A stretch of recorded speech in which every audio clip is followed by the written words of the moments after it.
Logan, you get that reference, big dog? What are you laughing at? Bro, I love how woefully unprepared Logan Paul is to have this conversation. He's just like saying words. He's like, yeah, an uprising is happening. It's just like Al Capone. It's like, what are you saying, big dog? This is awesome.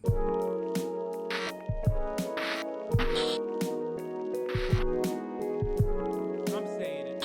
Logan Paul and Mike Malak. Friend of the show, Mike Malak, has a podcast. It's called Impulsive. Some of you may know it. Some of you may not.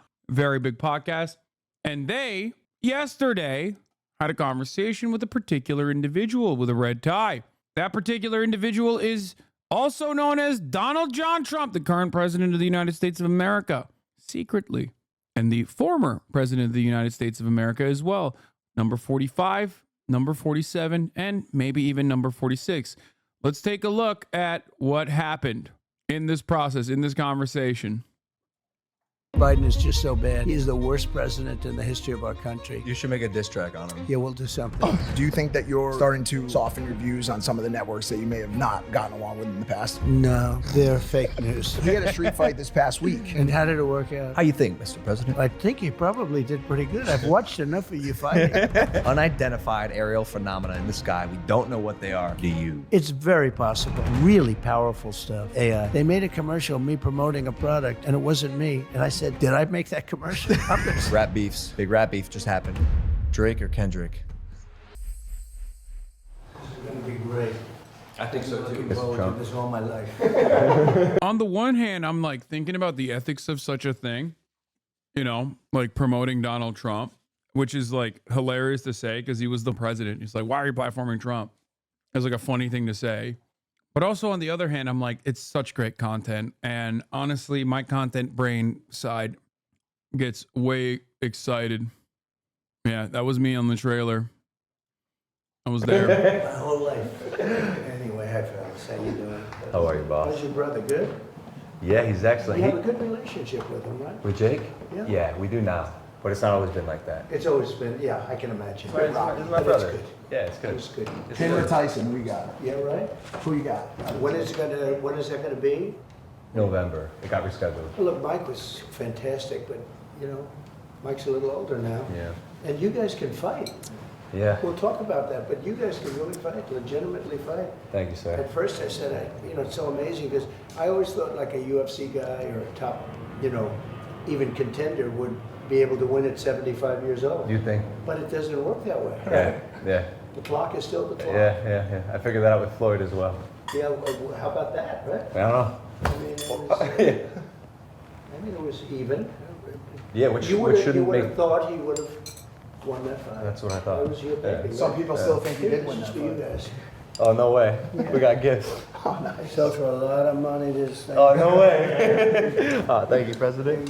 He split it up. Here's Oh, amazing. something we have for you. This is Is this your mugshot? This is, yeah, can you believe it? You're a gangster. This is what we're reduced to. Isn't that No crazy? way. Should we put him on now? Yeah. I'm so jealous. Like, oh my God. I'm jealous, but also I'm excited because like I don't think I've ever been this close, like this immediately and directly close to Donald Trump. Like, think about it, chat. This man sitting in the corner, the host of the Impulsive podcast, has sat here. You know what I mean?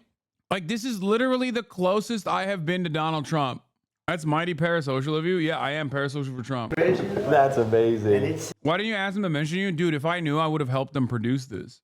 100%. I would have given him some solid questions. Like, not like obviously contentious ones, but like questions that would trip him up at least a little bit, but massaged in a way where it's like a good enough question that he will answer it. Tells.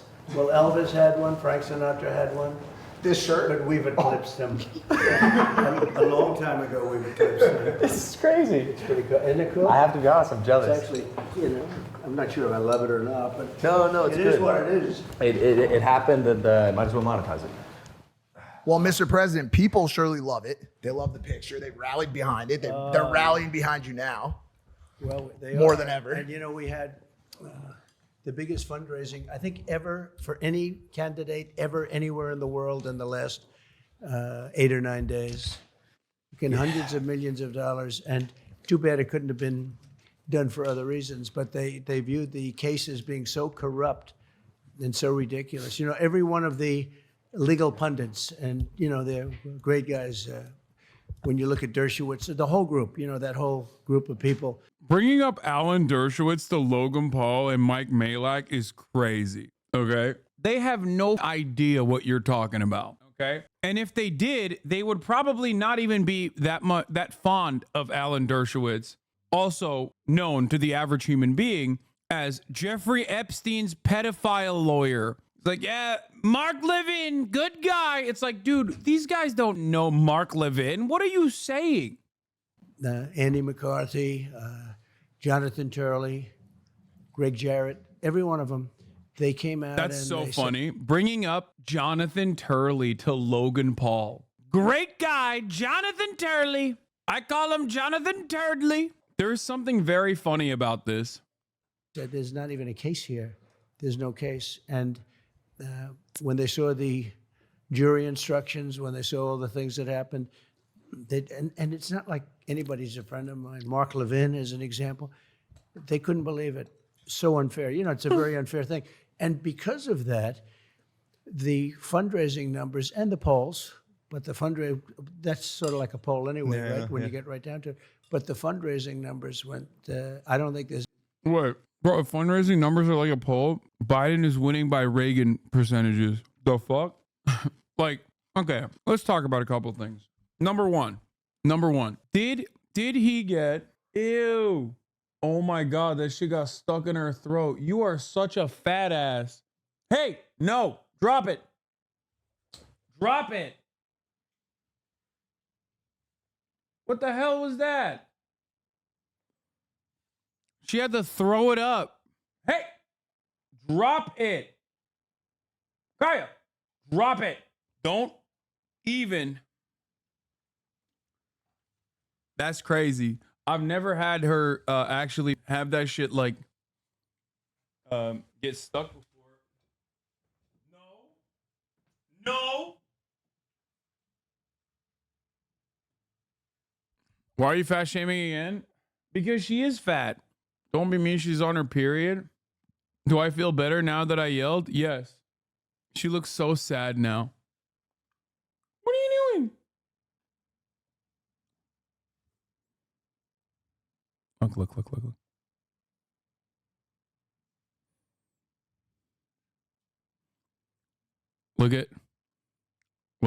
Look.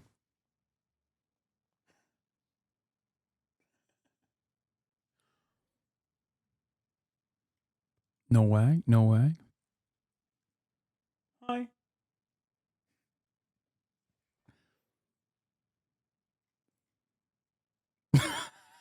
Oh, man.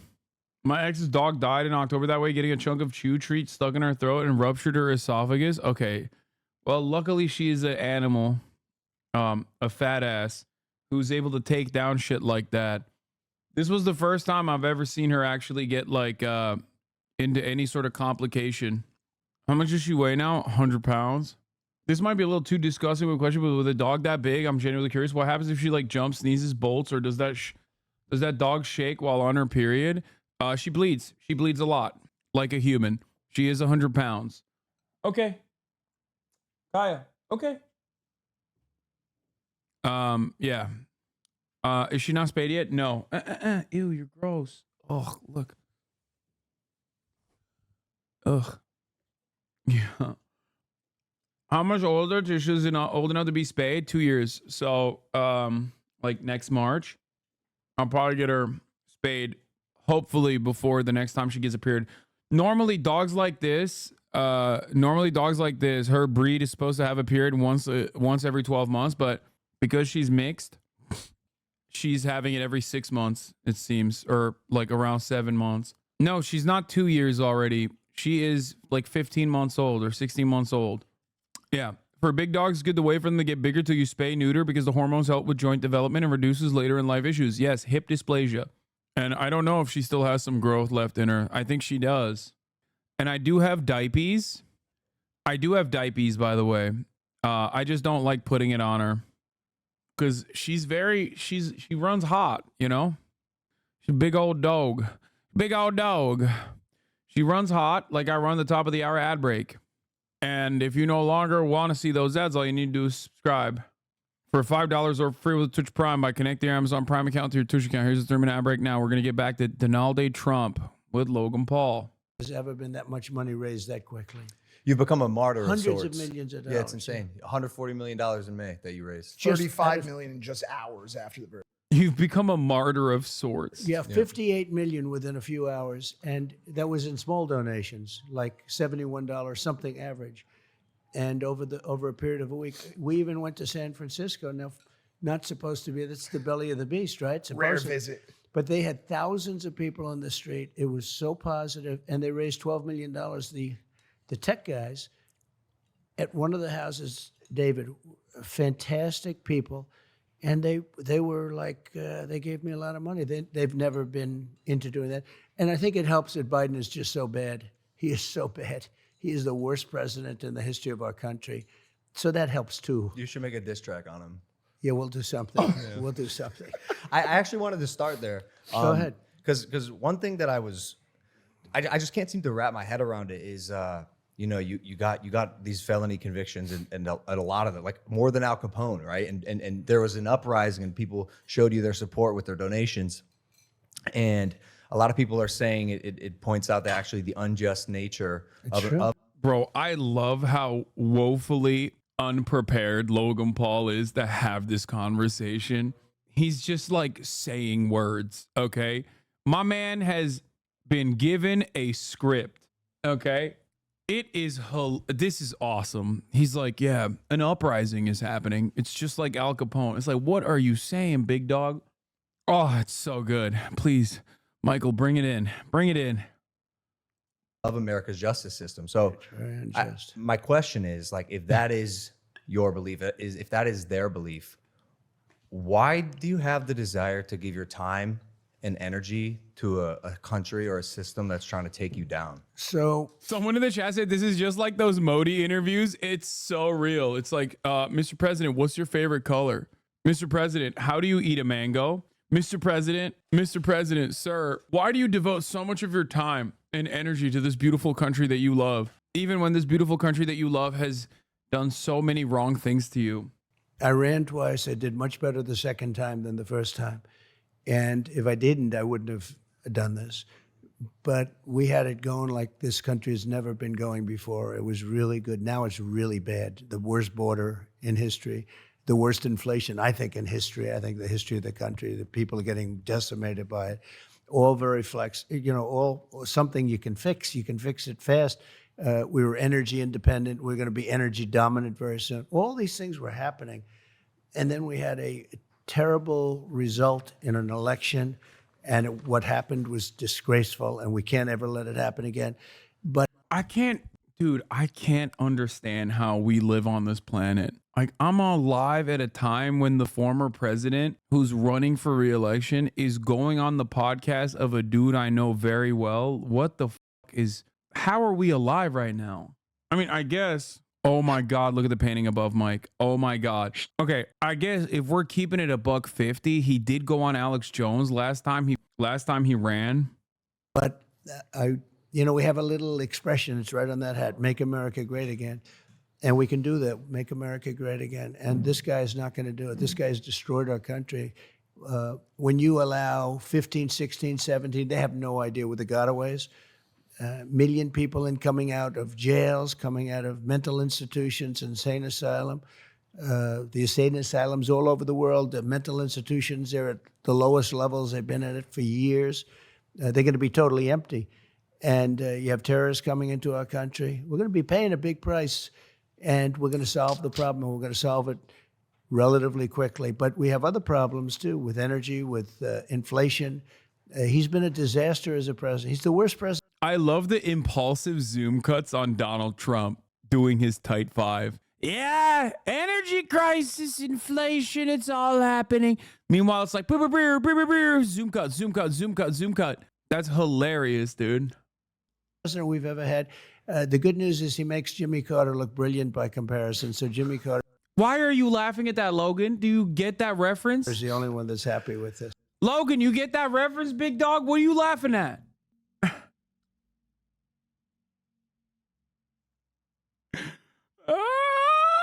Dude, bringing up Mark Levin to Logan Paul and Mike Malak is ridiculous. I will never let go of this. Okay, Logan, jealousy doesn't suit you. Okay, shut the fuck up. I am jealous. I'm jealous as I am.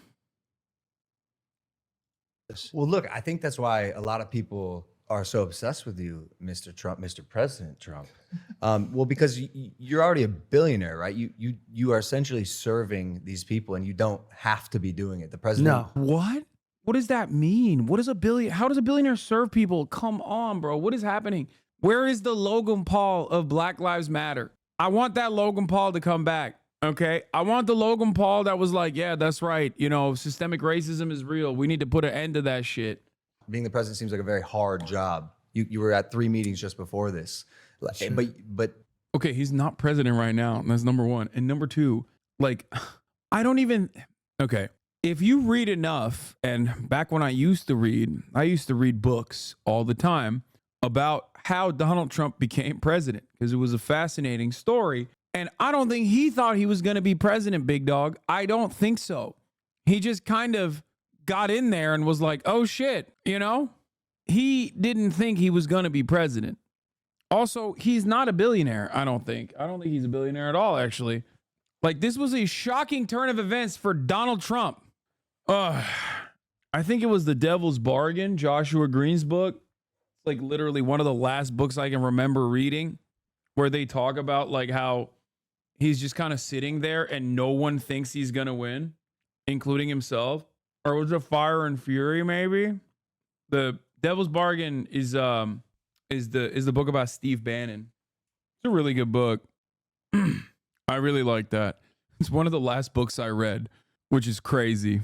Holy shit. Yeah, I think that is literally one of the last books I read before I became a Twitch streamer. And then since then, I have not read a single goddamn book, I don't think. I tried reading Dune. I stopped. After that, I decided books are gay. Yeah, well, shut up, bitch. I read enough books. And I still read. I just read chat, you know? Books make you dumb. Good job, yeah. Stop watching weeb shows and read. No, dude, I read professionally every day. I read articles every goddamn day. It's just like, no, by the end of the 8-hour process of me reading, I'm like, you know what? I think I've done enough reading. I don't want to read no more. That part is not even a joke. I do read, I don't read books because I don't have time to read books. And I read too much. I read too many articles, too much shit online when I'm live every day for 8 hours. I guess I'm asking, like, the desire to run. It sounds like me claiming I'm still a writer because I write a lot of Reddit arguments arguing liberals. Well, here's the difference. Joshua Green is a journalist. Joshua Green's book is a compilation of some of the research and some of the journalism that he's done. So when I say I'm reading a lot of articles, I'm basically reading the book before the book is done. You know what I mean? I'm not reading Reddit and being like, I'm reading a lot. You know, also imagine admitting that you're writing a lot of Reddit arguments. That's crazy. An attempt to improve your country for these things you're saying. Yeah. It comes from what? Just the love of the Well, country? the people, I'll tell you, when you look at the people, when you look at the crowds, I did a rally in New Jersey. We had 107,000 people there. You saw that last week. We did one in the Bronx. We had 25,000 people. And this was in the South Bronx, which is known as a rough area. And it was like a love fest. There was not even like, nobody even raised a voice of dissent. The whole place, it was like a big love fest. Nobody could believe it. You saw that 3-4 weeks ago. There's tremendous, our country has tremendous potential, but it's going down the tubes very, very rapidly. Nobody has ever seen anything like it, the way it's being run. So bad. And we can change it. We can change it quickly. We have a debate coming up. That'll be interesting. June That'll be- 27th, yeah. hosted by one of your favorite television networks, CNN. Well, they gave me the option. They said, would you do it? And they didn't want to do it. He didn't want to do it. So they gave me everything. Fake Tapper and lots of other people that were going to, were involved on CNN. I mean, look, Trump is a serial yapper and he lies about everything and he does it in a very convincing way because he's like very confident. And I'm thinking like, how would I react in this situation? And like, yeah, I'm armchair quarterback in here and being like, oh, I would like address some of the lies that he's saying, but like, I probably wouldn't. Like, I wouldn't be able to if he's just like sequentially deploying lies over and over again. And I would definitely drop some of the sillier things that he's talking about with like how big the crowd is in the Bronx. You know what I mean? You just kind of have to let him yap. Why are people saying fart? They wanted it to be seated, which I didn't like. I said we should stand, and I think we won that point. But I would have agreed to whatever I had to agree to because they didn't want to do it. They thought that I wouldn't do it because it's CNN, but I've done plenty of CNN. I did a town hall not so long ago with CNN that worked out well. But I think they'll be fair. I think they're going to try and be fair. I mean, as fair as they can be. But I think it's important for there to be a debate. So they said, "You want to debate?" "Yep, I'll accept. You don't even have to tell me." Then they said CNN. They said the different people that are involved. But let's see what happens. I used to get along with Jake Tapper. We'll see what happens. But it doesn't matter. Whatever it is, it is. That sentiment that CNN might be fair to you, They might be. is a bit of a departure I'd from say your a good normal 10% chance. from your normal hardline stance. Do you think that you're starting to come around or soften your views on some of the networks that you may have not gotten along with in the past? No, they're fake news. Yeah, fake news. No, they're so bad. One of the good terms, right? Fake news. But no, Dude, this is why he's so good at like, or was so good originally. Like, look, Logan's ears perked up when he said fake news because from Logan's framework, he is basically like Barney. You know what I mean? It's like talking to Mickey Mouse. And you know, this is a catchphrase, right? Like he's basically repeating his catchphrase. So people are going, "Oh my God, you're repeating your catchphrase that you're famous for." And a lot of us like to assume that we don't view politics as team sport. We understand how serious this kind of stuff is, but like, no, the overwhelming majority of Americans, due to the duopoly stranglehold and the one party in practice, duopoly in theory system that we have, feel exactly the same way that these guys do, where it's just like, it doesn't really matter. This is a character. You know what I mean? That's it. Most Americans that feel like they're above like Logan's analysis of Donald Trump, like a famous copyrighted character saying a catchphrase, unironically also do the exact same thing. no, I don't think so. I thought maybe, I had one with Like every single liberal in the chat that has been like, you don't understand, voting for Biden is going to save America, as opposed to Donald Trump, who's going to ruin America. Like, you are doing the same thing that Logan's doing, but just like in the opposite direction. And at least Logan Paul understands that he's not the brightest light bulb in the room when it comes down to, politics. Caitlin Collins about 4 or 5 months ago. Just It was one of gayer, the highest rated exactly. shows they've ever had. And I really thought they were going to go maybe sort of in the middle, but I was wrong about, as I'm getting on and I'm hearing the way I'm being announced, they said, "Hey, these people are playing hardball. They're making a big mistake, but the ratings for this debate, I guess, will be quite good." Massive. Are you surprised by his decision to face-to-face with you? You mean the fact that they're willing to do it? That Biden's A willing little to do bit. it? They didn't want to do it. They thought I turned CNN down. Look, CNN is the enemy. And they thought I was going to turn CNN, and Tapper is, one of the guys that, when I'm making a speech, so they're waiting for the nomination for months and months. I got it in the quickest fashion. Nobody's ever gotten a nomination so quickly. And I'm making my nomination speech, and they refuse to put it. They're covering it for months and months. Now I'm actually making my speech. I mean, this is the big night. I won the nomination, and they refuse to put it on. These are people that don't like Trump. But it's okay. Remember when Jake Tapper called you a misogynist? You know what's really funny about this? I don't even remember tweeting this out. But like the very same people that back in the day were celebrating this, I'm willing to bet, would now, if I were to tweet this, would try to get me banned. You know what I mean? Like all the people that used to be like little libs in this audience, in this community, would 100%. They're the same ones who were like, I can't believe Hasan said that to Tom Cotton. Fix your stream, emotes are flying. I can't. It's like a bit reward or something. Everyone's doing on-screen celebrations. I mean, whatever. I don't really give a shit. I don't see it. Okay, because I think it's important to have a debate, or a number of debates, actually. The fact that you were so You can set it higher in your settings. Wait, really? How do I set it higher? Is it on the alert side? No. How do I do that? Is it on community? Activity, followers list, roles manager? No. It just sucks when chatters do it during serious discussions.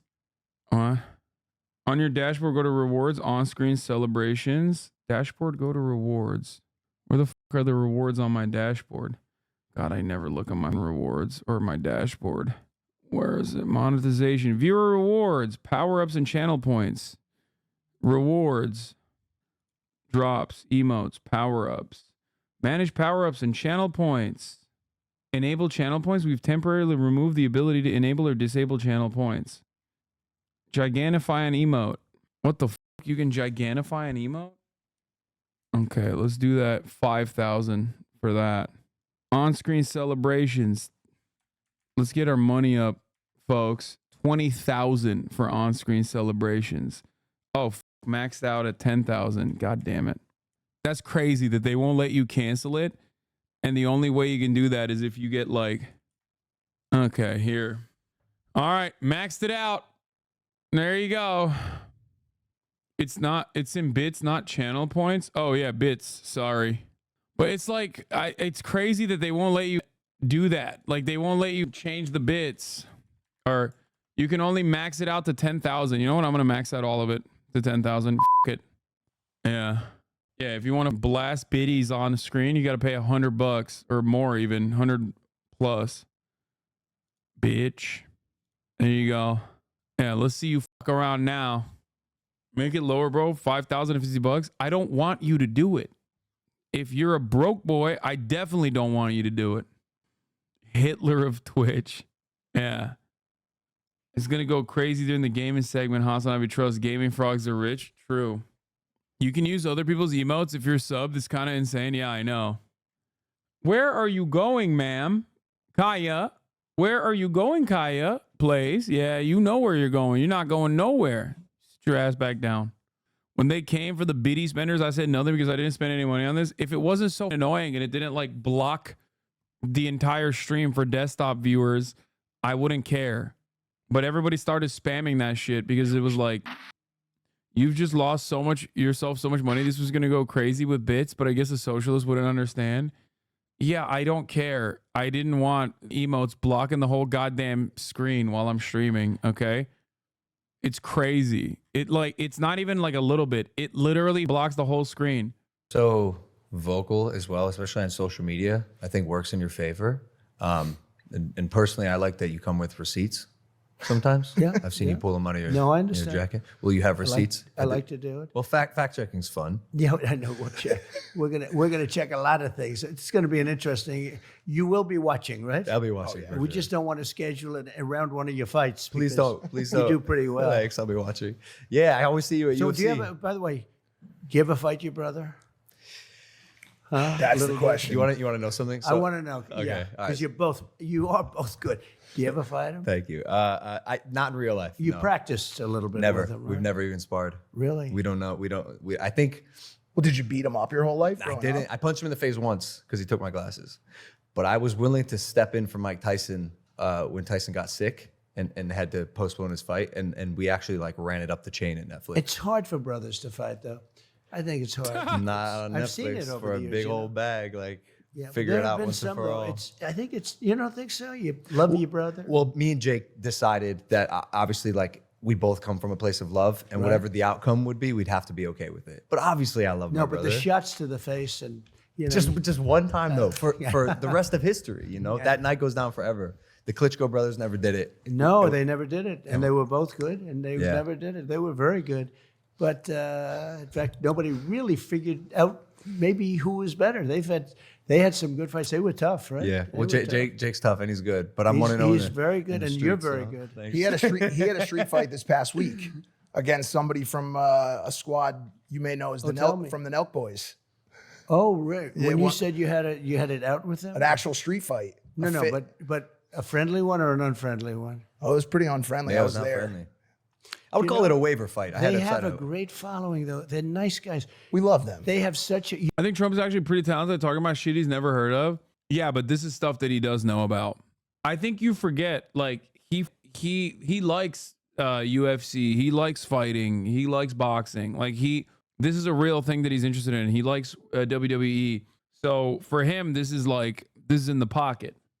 You do. Good. yeah. I'm glad because Yeah. I'm getting myself into a position here. They really are. They did. Dana White, who's fantastic. For sure. He said, would you do the Nelk Boys? I didn't know who they were. I did it. And they have a tremendous audience, which you can Ferocious. Yeah. tell right away. I did Dr. Phil the other day. I saw it. Yeah, he Amazing. was great. We No, love he the was Nelk Boys, by the way. The Nelk Boy we're talking about is like it's kind of like His name's Bradley Martin. He's a big fitness Right. guy because we know Kyle Forgard, Kyle, Right. and John Shahidi for Right. years That's- now. They're But great. Bradley's this big 260-pound, bodybuilder, and for years he's called people out. I'm 260. I'm 260. I'll fight you, and got into it with Logan. And how did it work out? How you think, Mr. President? I think he probably did pretty good. I've watched enough of you fighting. It was off camera. It was cool. It was like a duel, like a good old fashioned, just boys being boys, no cameras. It was a real deal. The real deal. And No rules. was he finished? He quit. He did. He quit. Yeah. But we were very impressed with him actually. He showed stepping- up. He has no combat sports experience. Yep. Stepped up So to he just somebody. had he had muscle, but not I'm getting so close to Donald Trump. It's kind of crazy. Yeah. Yep. Just no training. Yeah. Just no training. You ever been in a fist fight, Mr. You are visibly squirming because they talking about Bradley Martin and not you, Lamau. No, why would the would they bring me up? I have no relationship with Logan Paul. I've only been critical of Logan Paul. I love Mike. You guys know this. I will ride. I ride for Mike. I defend Mike all the time, vociferously. Okay. I have no expectations they're gonna ever bring me up to Donald Trump. Why would they do that? Mr. President? probably not. I've I've never even actually personally talked to Logan Paul ever. doing nothing like I don't think I've ever been around Logan Paul now that I think about it, which is kind of crazy. I mean, I'd like to say, yeah, I fought my way through school. Right. I fought my way out of the Wharton School of Finance. we didn't Hey, have a Big lot of Mike. fighters. Yeah. Thank you for the 25 gifted, bro. This man goes in, does one interview, and is balling in the chat. Do you see this? That's crazy. That's crazy. He's flexing, dude. He's like, yeah, what's up? 25 gifted. It's nothing to me, dude. I interviewed the president. That's crazy. Oh my God. I can't believe it, dude. What does the world come to? The fuck's happening? Pretty cool. You should have brought me up. You should have brought me up, Mike. Should have brought me up to the president. Should have been like, I have a friend. His name is Hasanabi Piker. He's not too fond of you, sir. What do you have to say to him? But I have another friend. His name is Hank Pecker, and he loves you. We have fighters, but not that kind of fighters. But I've had a lot of fun. I'll tell you, we had a great time. Over the years, I've been very much involved with Mike Tyson. Mike is a great guy. My son, I have a beautiful boy, Baron, and he loves Mike Tyson. Big boy. Big boy. He's huge. He's a big boy, 6'9". 6'9". 6'9". My yeah. PDF's at 6'7". And I couldn't get him to play basketball. Play soccer. Bro, he's 6'9". He needs to play basketball. You need to force your son to play basketball. That's a waste of Slovenian genes, okay? The fuck are we doing? He's bulking. He's 6'9". Get his ass on the court right now, bro. It's about to be the next Osama bin Laden. A waste of height, okay? His tall ass should have been balling too. Soccer. He's a good athlete too. Good student. Big good boy athlete. for soccer. But he's 6'9". It's insane. Good looking guy, but he is a tall one. There's no question. I say, Baron, I don't want to take a picture next to you. It's Slovakian. we ought to make him a fighter, maybe. No, I don't want. Guys, it's 2024. We want to spend less and save more. That's just a fact. But how? How? Okay, We always see skipping you that. a single gallon in your first tank of gas. Thank you, Upside. Back to the show. We always see you at the UFC fights. Yeah. So you're obviously a fight fan. I like it. I really enjoyed it. I think Dana White is one of a kind. For sure. And he's been generous to me. He's made a great statement about me the other day. I saw that. That was a nice statement. Well, because but you've had his back for. Well, since- I did, and rightfully. I think, the expression "everybody's How could you replaceable." skip our ad? Come on, bro. You guys have enough money. You motherfuckers are posting up. How could you skip our ad? Unreal. Bro, you're literally posting prime bottles on this interview, okay? You made enough money. You've made enough money. This interview is going to go nutty mode with the ad rev, too. I I showed the link. It's ethical. It's ethical reacts. Well, I'm not sure anybody could do the job he does is unbelievable. Yeah. He gets. I met Khabib, who's I saw that. 29-0, and his father died, and he just said, "That's it for me." And his father was great at what he did, and probably he never lost even a round. I think 29-0. They say he never lost a round, and I thought he was great. And Khabib for sure hates his mother. No, he doesn't. Are you kidding me? Khabib literally walked up to him, shook his hand, and was like, "Mr. President, can you please?" The thing that I love about the Dagestani fighters is they all speak English. Like it's like they love chirping. I think they recognize early on that like you got to be able to speak English so you can like talk shit. Yeah, Khabib walked up to him and was like, "Sir, please, Palestine, save them." And Trump, of course, was like, "Yeah, I'm gonna deal with it. I'm gonna deal with it."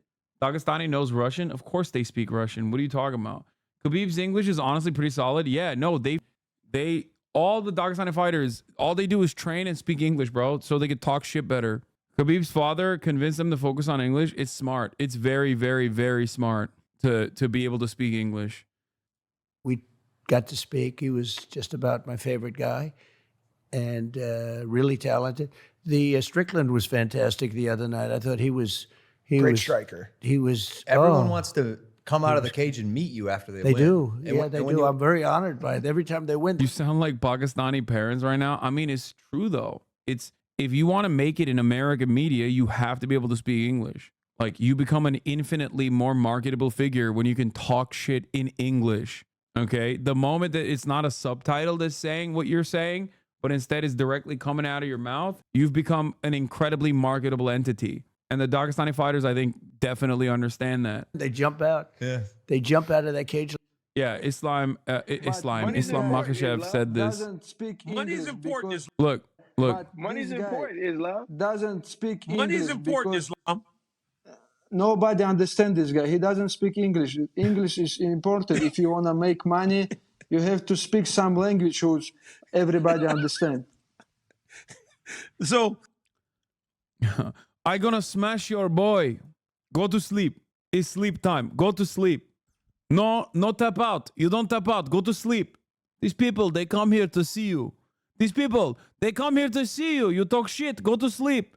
Like it's nothing. I don't know. It's pretty high, but they have no problem. And when you enter the arena, there's an eruption of cheers. Yeah. But I remember, because I've been going to UFC for a while, like it wasn't always like that. There was a very clear like shift in the perception of you. Do you feel like you feel that now? Yeah, it's like, talk now. Let's talk now. There's another one. Dude, think about how iconic that shit is, though. Now we talk. Talking now. Now we talking. Now we talk. Think about that, dude.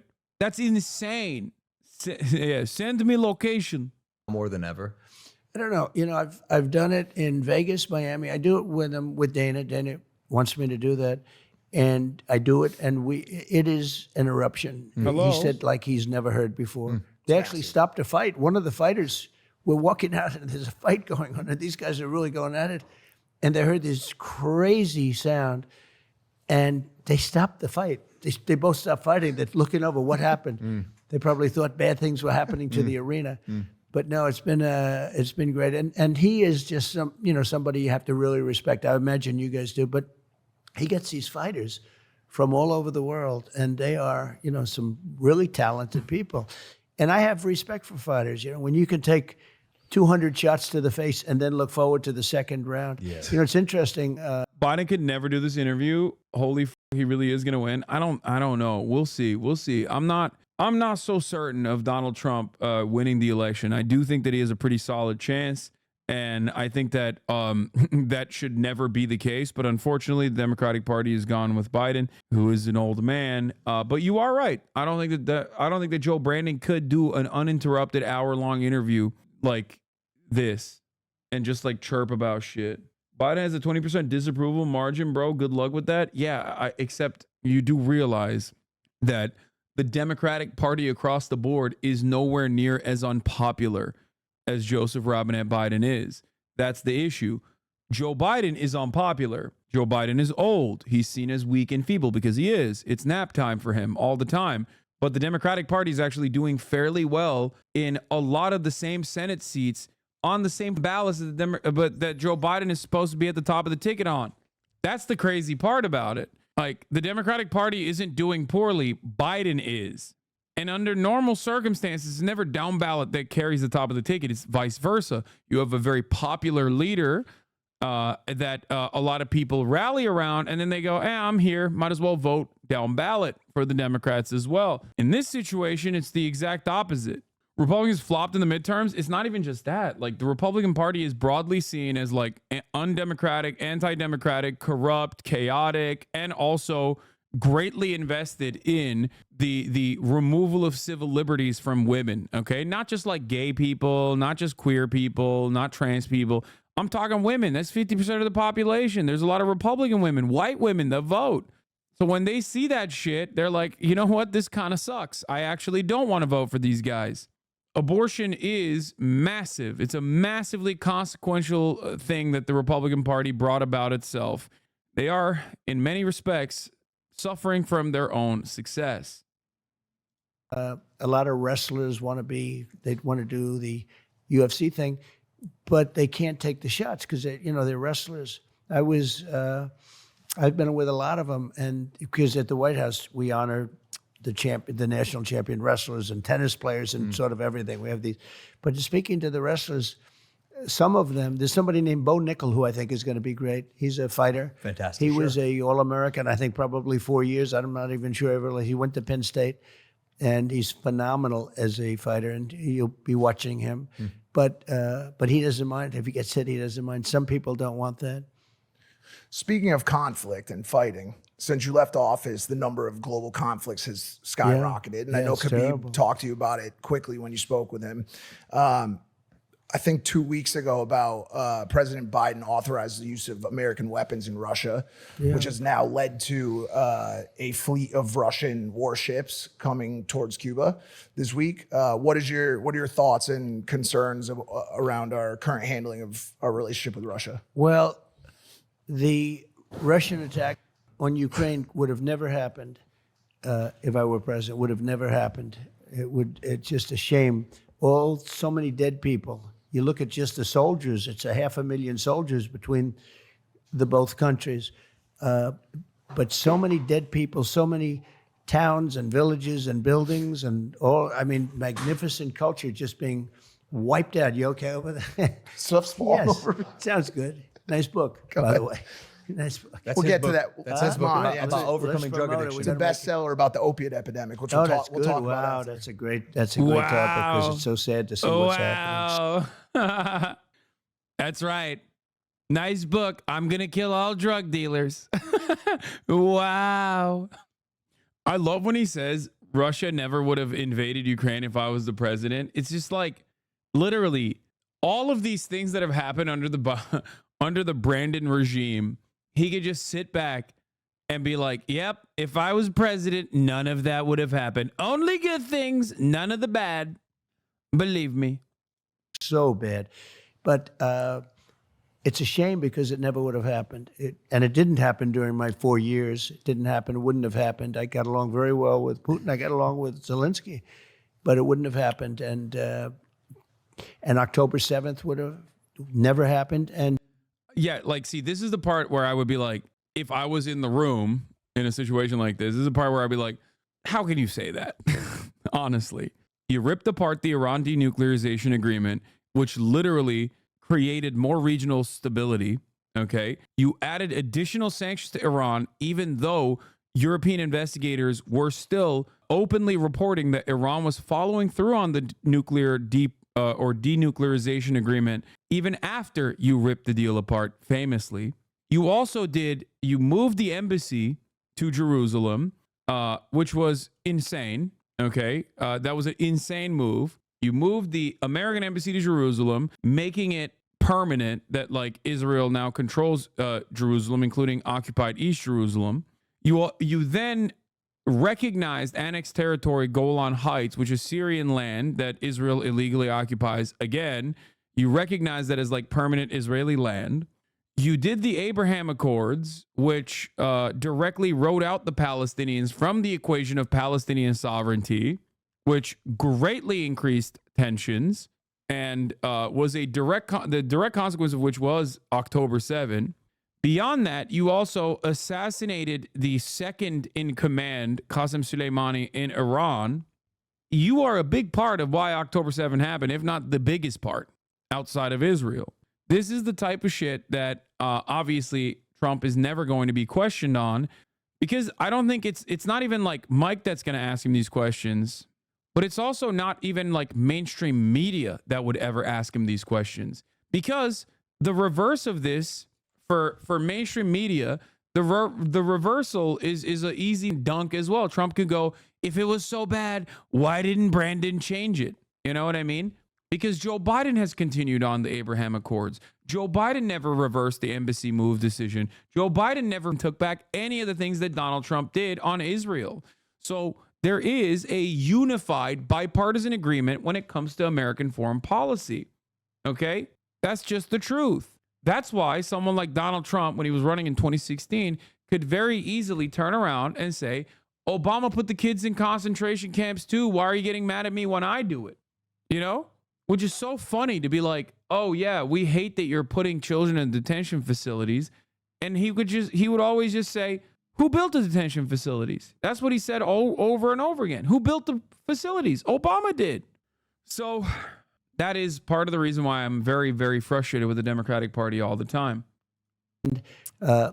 Inflation would have never happened. And the withdrawal, the kind of withdrawal, we were getting out of Afghanistan with dignity and strength, but to get out the way, I think it was the most embarrassing day in the history of our country. And I actually think that the way Afghanistan worked, I think that when Putin looked at that, he said, wow, let's go in. And you know who else looked at it? President Xi of China. And he is looking at Taiwan, and he's drooling. He's drooling over Taiwan. And so something could happen there. We've lost a lot of respect. They're laughing at us all over the world. And that wasn't happening 4 years ago. And with you back in office, you think we'll get that respect back? Yeah, we'll get it back. Yeah, this is ridiculous. If there's one thing that was universally acknowledged, it was that America did become more of a laughingstock by our allies, especially during his administration. Literally, everyone laughed at his face. Everyone laughed behind his back. The entire world was like, look at this dumbass. Now, the saddest part about it is that they're still laughing, because now we substituted one jackass for a drooling, demented idiot who can't probably keep his bowel movements restricted for a long enough timeline because he's just too old. So now they're still laughing. Now, of course, they won't be laughing for too long, because like our kind of brain rot has already completely captivated Europe, as it once did less than 100 years ago. It's already happening. Okay. But having said that, Donald Trump saying like, no, I'm going to restore the fear and the respect that America had around the globe. That's just like dumb guy shit. He says that, and it's no different than him being like, I'm a businessman and I think someone needs to run this country like a business. That's like classic dumb guy shit. Okay. Dumb people love that shit. They loved going, oh yeah, we got to vote for a businessman to fix the economy. We have to run this country like a business. It's like, bro, what are you talking about? You literally work at Walmart, man. You're getting fucked over every goddamn day. You mean we got to run the country like a business? What are you talking about, bro? Like, which business? Trump's businesses? He had 7 bankruptcies. What the fuck are we talking about? It's like, you ain't even a business person. Like, why are you saying we got to run the country like a business? So that's one of the classic, like dumb guy arguments. And the other classic dumb guy argument is like, oh, I'm going to restore respect to America. It's like, yeah, sure, dude. What's your relationship like with Vladimir Putin? I think very good, but I was tough with him. I ended the pipeline. He built, it's called Nord Stream 2. Nobody ever heard of Nord Stream 2 until I got involved. And it was the biggest project ever done in Russia. I mean, this was a... I'm not gonna lie, I don't think Logan Paul knows what Nord Stream 2 is, okay? Like, no disrespect, but like, he's checked out, okay? He's like, what? Okay, Nord Stream 2, okay, got it. Pipeline that was gonna supply oil and gas to all over Europe, Germany in particular. And I said, what are you doing? Why are you doing this to Germany? I said, we're defending you under NATO, and you're paying billions of dollars a month to Russia. You mean we're defending you, and you're giving the people we're defending you from, we're giving you the defense, but you're giving them money? Even on the Nord Stream front, it's like, well, Brandon blew it up. You know what I'm saying? Trump wasn't with it. Brandon blew that shit up. Now, here's the thing. Okay, here's the thing. One thing I will mention, as far as like Trump constantly talk about NATO, the major difference between Donald Trump and Joe Brandon is that Trump keeps saying, I'm going to not disband NATO, mind you. He's not saying that at all. He's going to demand more money from NATO members, right? He keeps asking, like, I need more money. I need more money from all the NATO nations. He has even gone as far as to say at a rally, I believe, that if Russia invaded a country and that country had not paid money into NATO, like had paid more for their defenses, that he would not defend that country, which of course makes everyone in the blob, in the NatSec side of DC go crazy. They hear that and they go, oh my God, he's going to destroy NATO. Now, this is born out of two different reasons. One, because Trump doesn't really fully understand that like NATO is really good for the American military industrial complex. They get to buy our weapons, you know what I mean? Like it's a way to reassert American dominance around the globe. They have American bases, they put American soldiers there. We get to create this endless cycle of security. It's a protection racket for the United States of America. So that's not how the dynamic with NATO normally works, right? We benefit from NATO way more than those guys benefit from NATO. The American military industrial complex benefits from NATO's existence. However, one can also make the argument that like Donald Trump is, doing a little bit more extortion on the protection racket in a way that where the mob guy does it. You know what I mean? Maybe the mob guy comes in, says, hey, your glasses are broken. Would be a shame if it got broke again. Maybe you need to pay us so we protect you. Okay. And then next time around, he still comes back and he's like, you know what? I think we need more money to protect your storefront, actually. So I think that's what Trump is doing a little bit.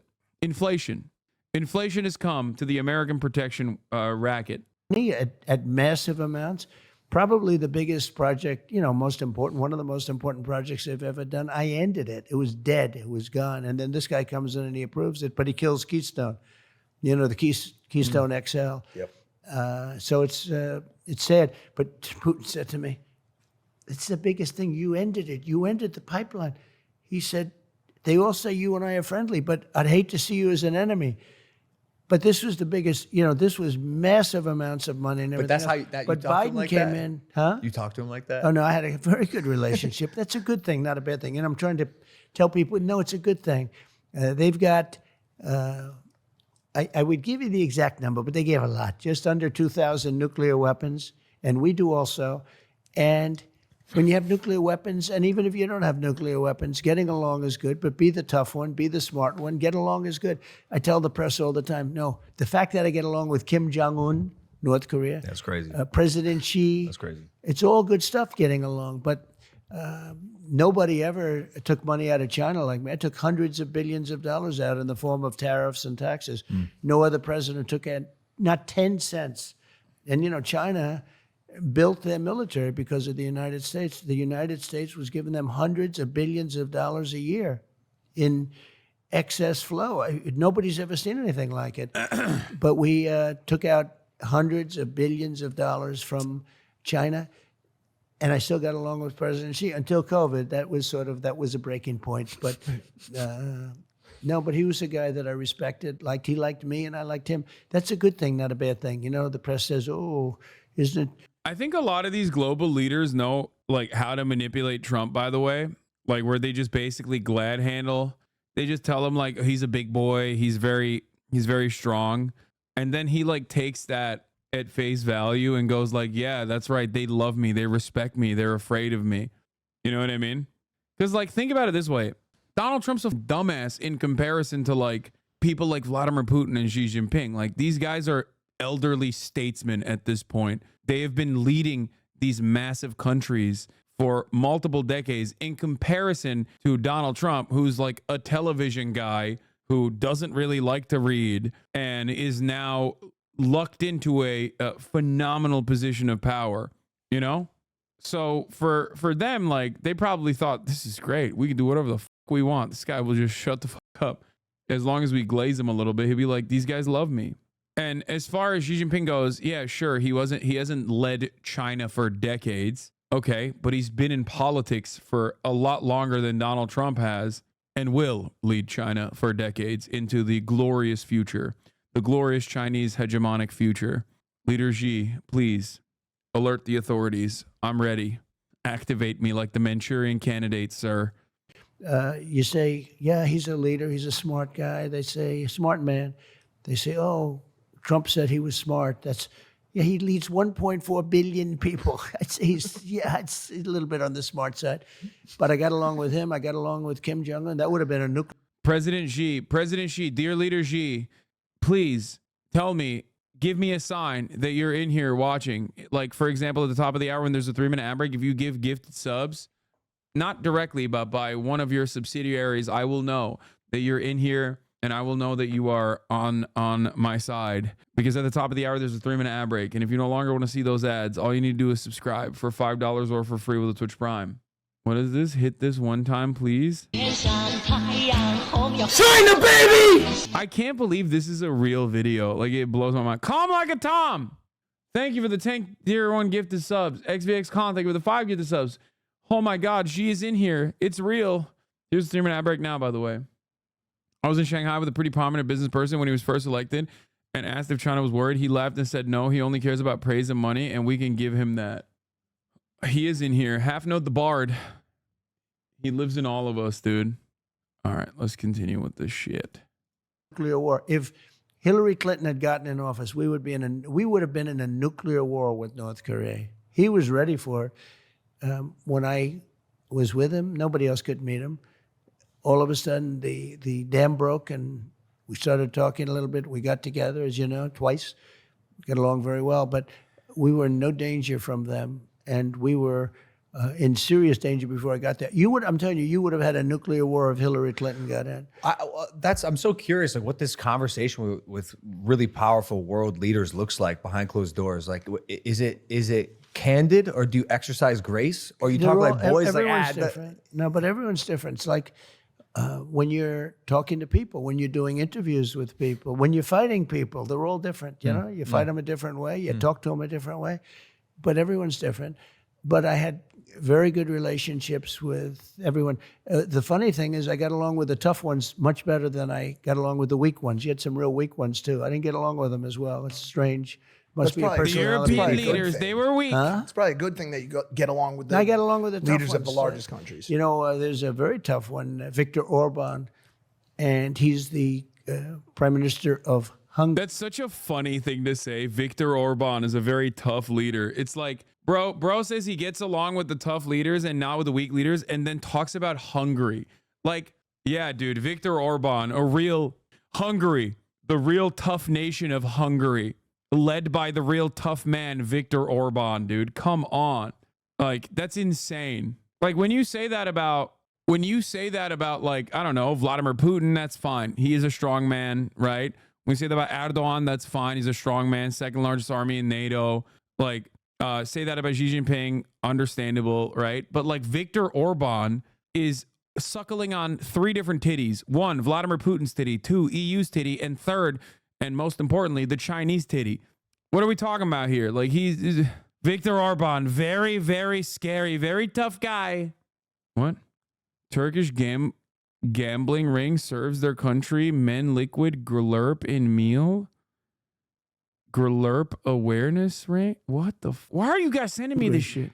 And he said that the reason the world is blowing up because Trump isn't president. When Trump was there, everybody respected Trump. He said was afraid of Trump. I don't want to use that term because that's, you know, I don't want to say, oh, they were afraid, like a child would say. But they respected me. But he said everyone listened to Trump. They were afraid of Trump. They couldn't figure Trump out, and they all listened. And they did listen. And we had no wars. We had no nothing. I defeated ISIS, got rid of the biggest terrorist ever, maybe, or just about ever. I don't know, man. Israel's still standing, bitch. But we defeated, think of that, we knocked out ISIS, 100% of the ISIS caliphate, and started no wars. I wasn't in any wars. Now, that, I don't know how you may feel about that. How dare you? How dare you call them the caliphate? That title belongs to one nation, okay? That's right, Turkey.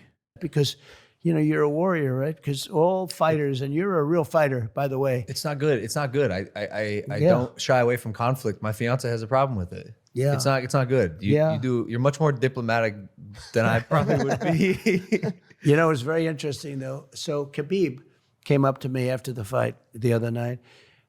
And, you know, you guys would probably say he's the best ever, maybe. And, you know, certainly he probably is, and or very close, right? John Jones, a lot of people say. I'd say 1 and 2. And, you know, and he said to me, oh, I hope you can get in because we have to stop the wars. We have to stop the killing, the killing. He was so smart. He understood it. And I think he's friends or was friends, but I think he is friends with Putin very much. Yeah.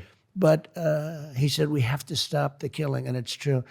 And I think I'd have that war stopped if I was president-elect.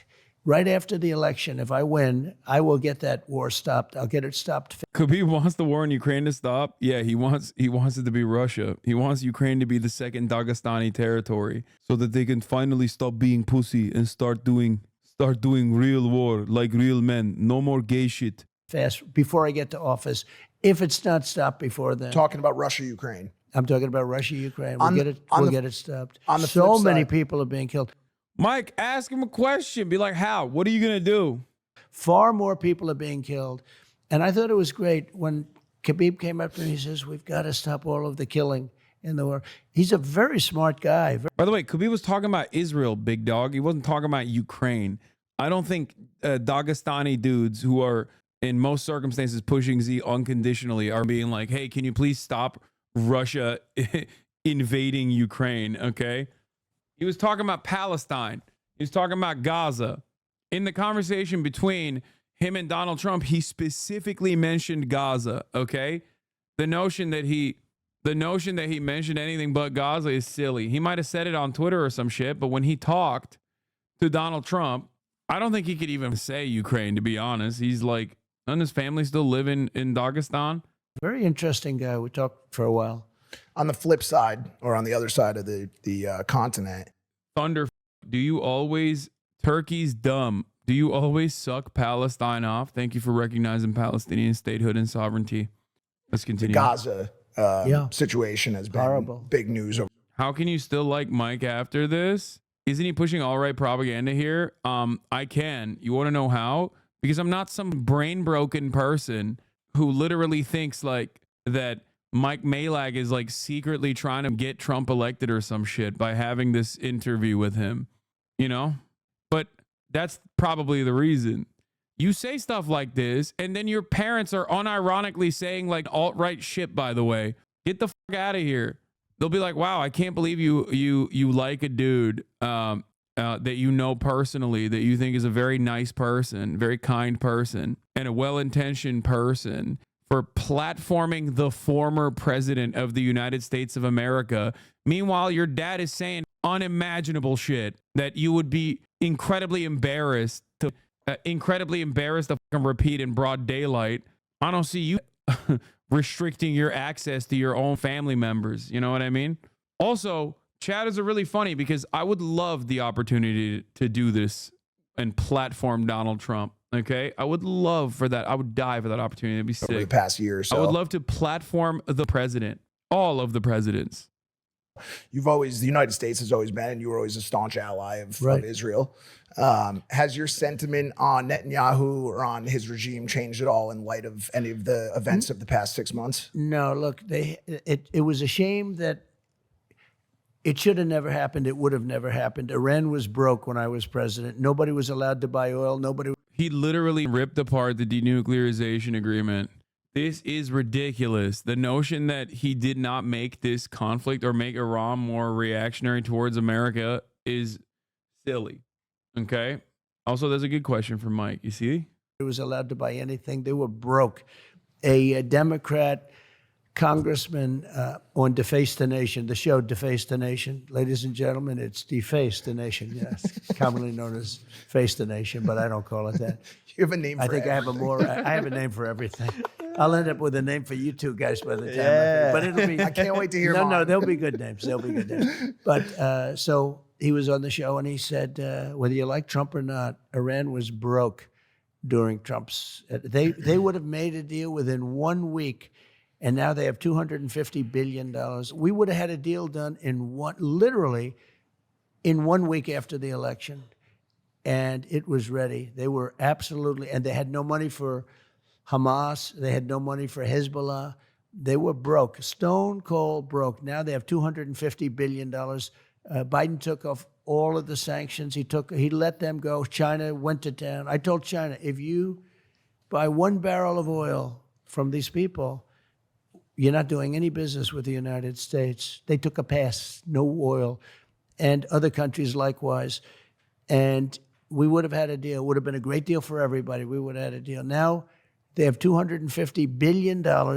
They made it all in 3 years, 3.5 years. They made it all during this Biden term. I mean, he gave him $6 billion for 5 hostages, right? You saw that recently, a couple of months ago.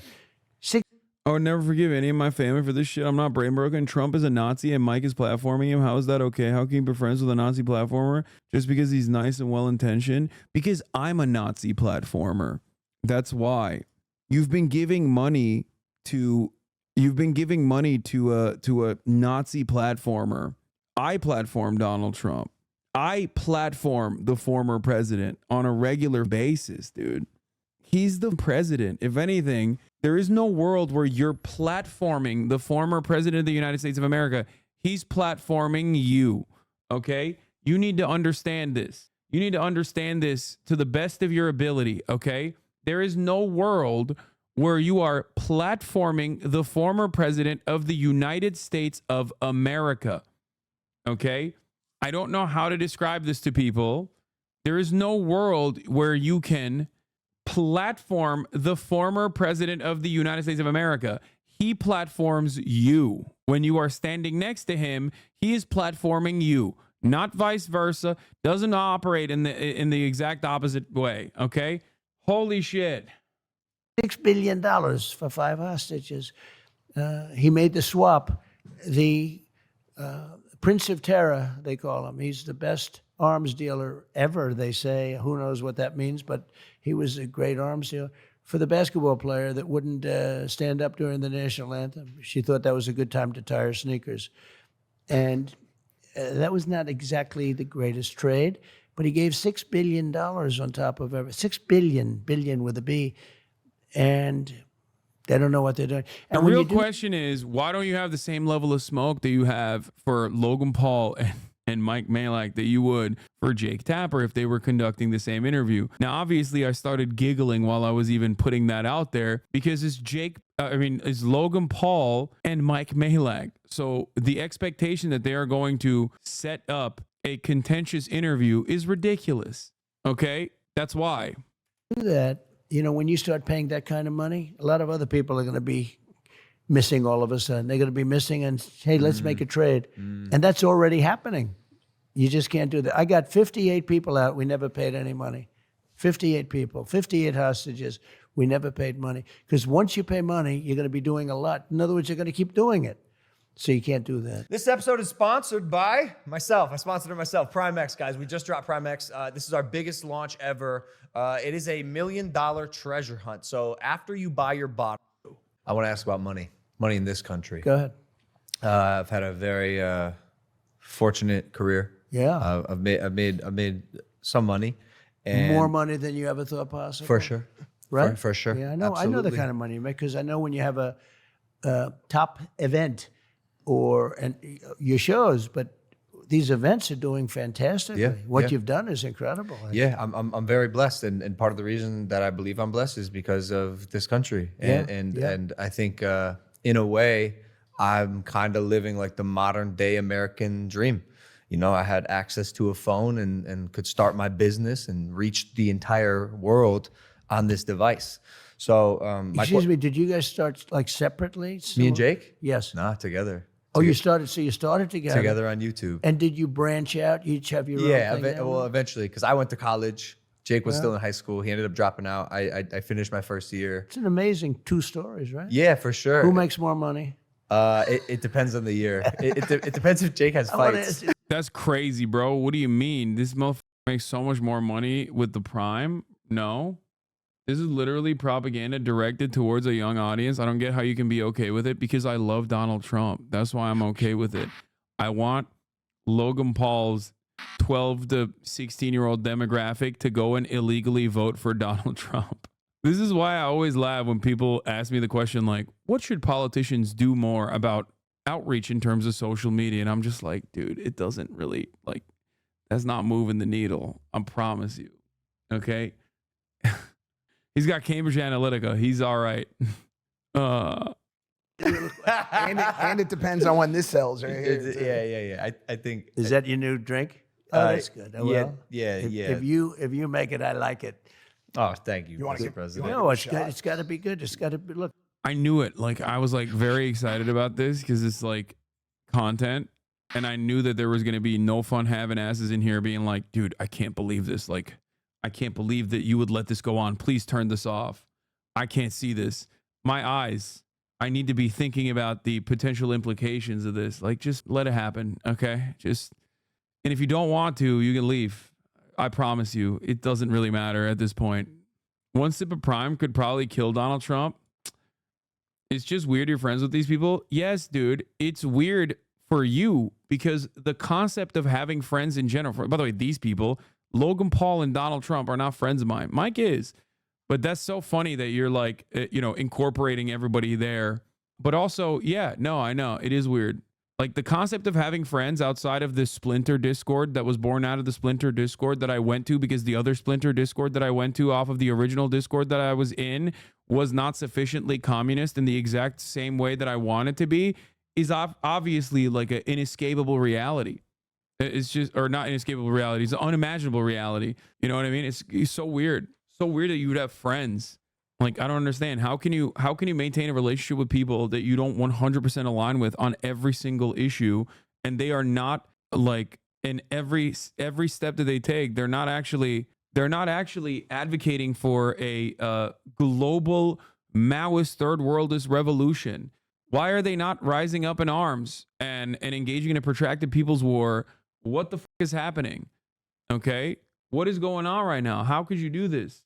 And you wonder why people call you a fake socialist? Because I'm a fake socialist. I love capitalism. It's my favorite. Okay.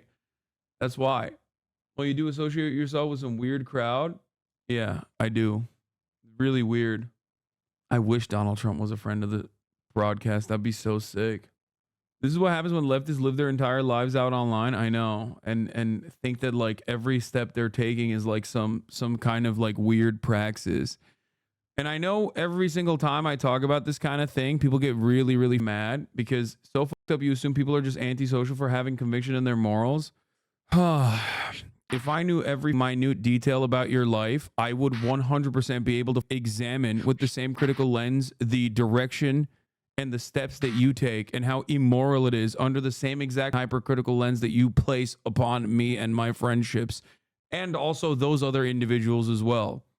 This goes back to, once again, the unimaginably brain dead way in which extremely online leftists approach normal human beings in society. Okay? This is the same exact thing that plays out all the time. People talking about how like this content creator is ableist and then having problematic faves. You know what I mean? It's just like, I'm not shitting on you. I'm sure you're married with a loving group of friends, okay? If we were to examine the loving group of friends that you have, I'm sure that there are plenty of people there that have certain opinions and certain convictions that would not meet the muster, that would not meet the same standards that you're applying here. Why am I saying this? Because it's perfectly normal and valid for people to have disagreements with you. Okay, because I understand that we are all at the end of the day at the mercy of the social conditioning that we are born into, of the systems that we're born into. Okay, that's it. Doing 2016 style hyper liberal like Vox.com article writing ass takes in this chat in 2024 is not going to get you anywhere. It just makes you look like a lame ass. It makes you look unapproachable, hostile to the average person, to the normal person. You're making it seem as though this person, Mike, who's a good dude overall, is over here, you know, repping the Confederate flag or some shit, and is like secretly alt-right. Okay. And I think a lot of you guys don't understand. A lot of you don't understand that is a major problem with the way that this community is seen from the outside world. Okay. That's a major issue. This is why I always say, one, we look unapproachable and incredibly unappealing, because you think that you are putting your best moral foot forward when you like chirp like this. Okay, you think you are actually reinstating some kind of purity in here to ensure that we are getting to ensure that we're, you know, cleansing this community of any kind of like outside influence that is inherently reactionary or whatever. And to the person who said, yeah, you said the same thing about Nick Merckx back in the day. Yeah, if Mike was chirping like Nick Merckx, my relationship with Mike would resemble my relationship with Nick Merckx, which is non-existent. Do you understand? Nick Merckx is actually a great example of this.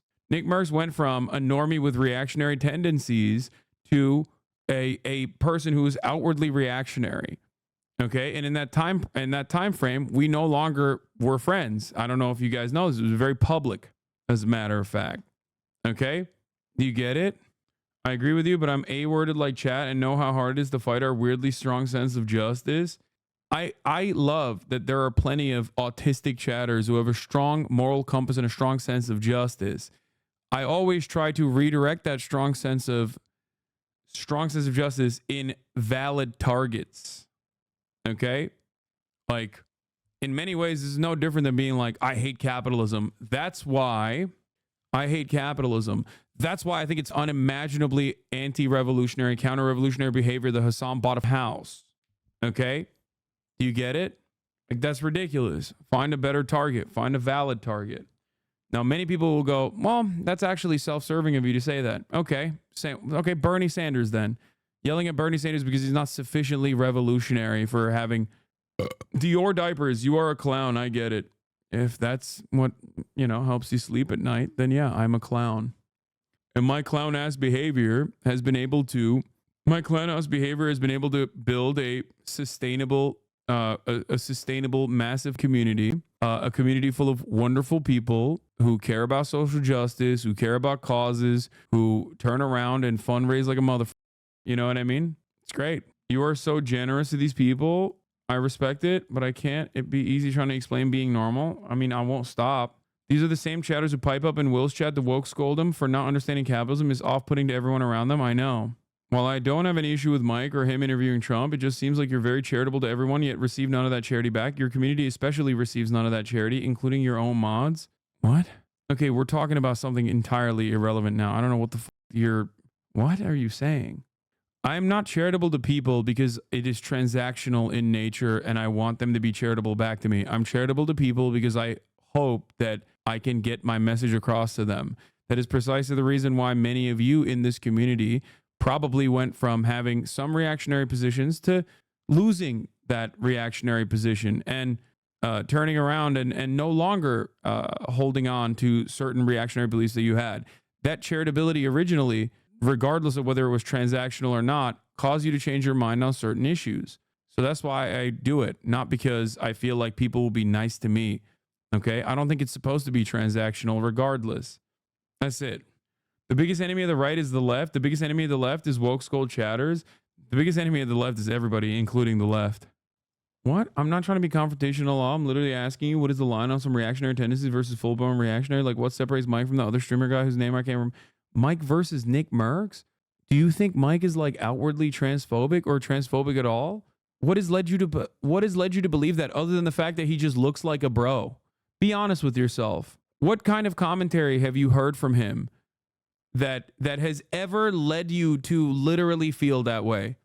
So much of this sentiment unironically comes from optics. If Mike was like queer presenting and had like, I don't know, a septum piercing, you literally would never, ever in a million years ask that question.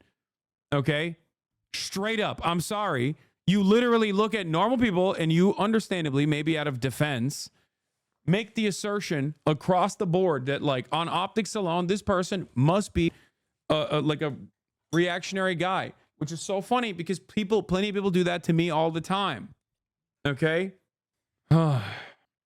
If chat was like this IRL, no one will want to be around them because they're annoying as hell. They are. The question always is, if you truly care about social justice, if you truly care about the causes that you espouse, and you want other people to also come to terms with some of the things that you believe that you want them to agree with, do you think it's good to be as physically off-putting and repulsive as possible every step of the way? Or do you think it's better to at least try to fake being empathetic and fake being normal with the hopes that people will want to be around you? Because I think many people mistake the off-putting way that the off-putting vibes that they put out there as like being morally pure. It is sad that we find ourselves having this conversation almost daily nowadays. Okay? Fake being normal if you can't do it. Mask. Engage in masking. Very successful in, you know, getting people to like you. It just sucks that so many people would just be like, no, I think being okay, we'll lie to you and be yes people. No, I don't think you understand. I don't think you understand. Nothing could stop me loving your work, but your defensiveness speaks volumes. Mike's been transphobic at athletes, misgender other creators, and has been weird devil's advocate position on trans people. Be real, Hasan. If you think Mike, as far as like a normal person goes, is a transphobic person, you will literally perish the moment that you step foot outside. That is insane. That is literally insane.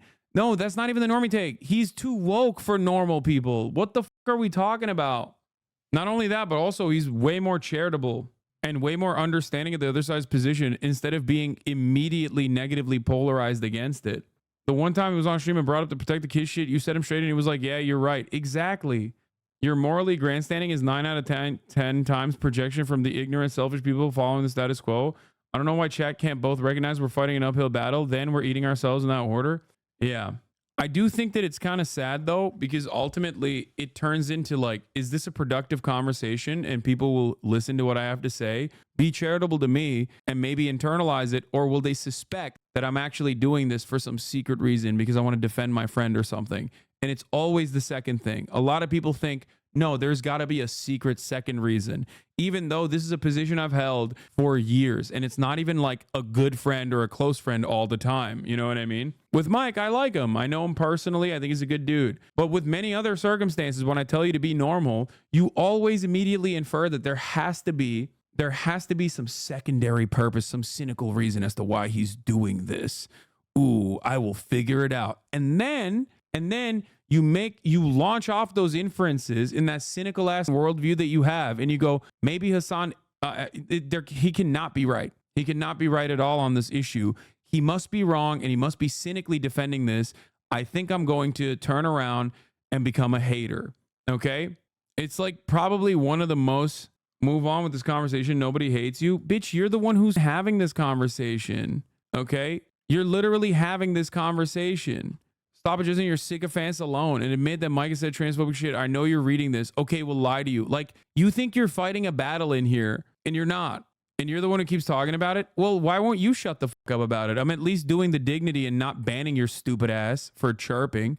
You've made your point. This is one of the most annoying tendencies of like Twitch streaming, is that chatters will literally start a stun lock, keep chirping in the chat, have me respond to the chirp and go, okay, well, I guess you've made your point. Why are you still talking about it? It's like, because you're talking about it. Do you understand? Pushing away open-minded people is the dumbest thing you can do. Okay? It is literally the dumbest thing you can do. Please, every single time this conversation has taken place, you should take a deep breath and think about it and be like, am I fighting against this person? Do I think he might even remotely, just a little bit, marginally be right about what he's saying? Or is there some secret secondary tendency here? Is there some secret cynical reason as to why he's doing this? Anyway. Something's propelling him to fight world champions to a draw, right? Yeah. We actually made this American that's Prime beautiful. special Wow. for this episode. It's a hydration beverage. It's doing fine, doing well. We did 1.2 billion last year. That's year, great. Year 2. That's fantastic. But I'm blessed to have even just be able to say that is insane. But my question is, for other young people in this country who are looking to get ahead, because for a lot of them, times are tough right now. It's very tough.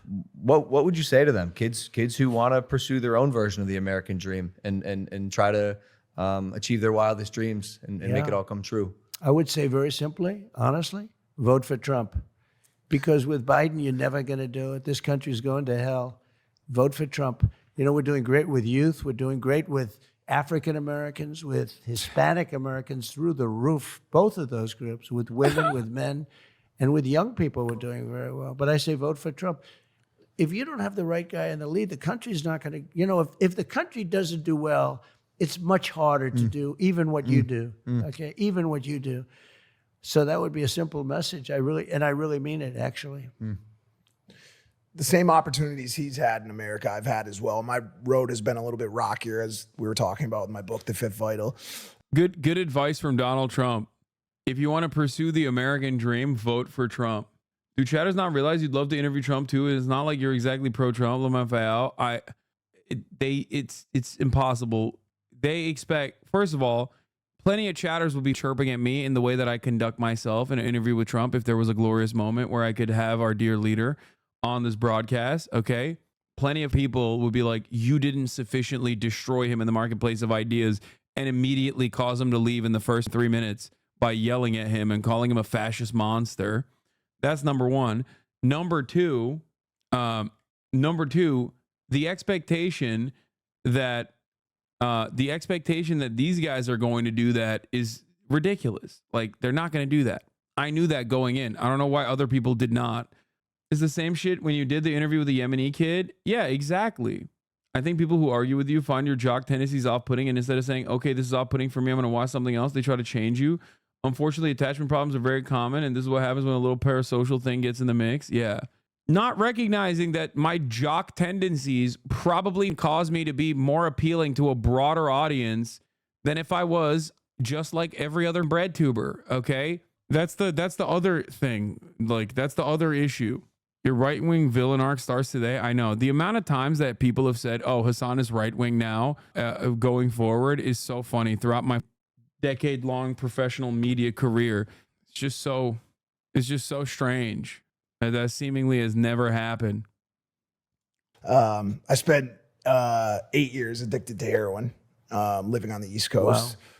In what I considered, you know, I think a lot of people considered. So you were addicted. Correct. Wow. I think a lot of people consider it to be the great opiate Let me epidemic. see the book. Can I see the book? Absolutely. We're gonna make this sucker a best-selling book. There's a message. There's a message for you. No, in it it's as well. such an important.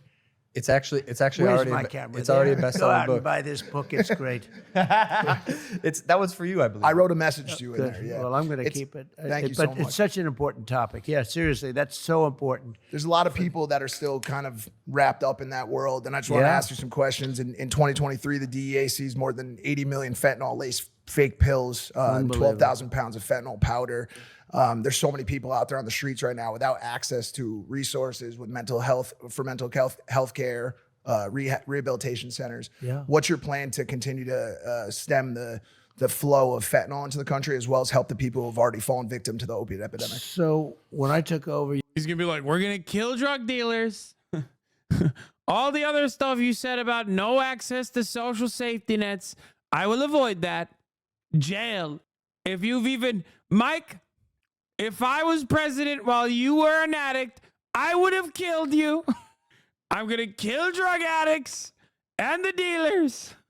you know, was drug infested. When I ran in 2016, I ran on the border. And I fixed the border, and I couldn't even use it in 2020 in the campaign, even though I got millions of more votes than I got the first time.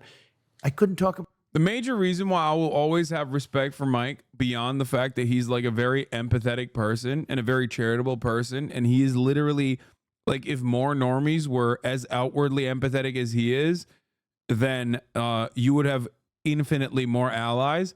But beyond that, Yes, because he did drugs. Exactly. Okay. That's why.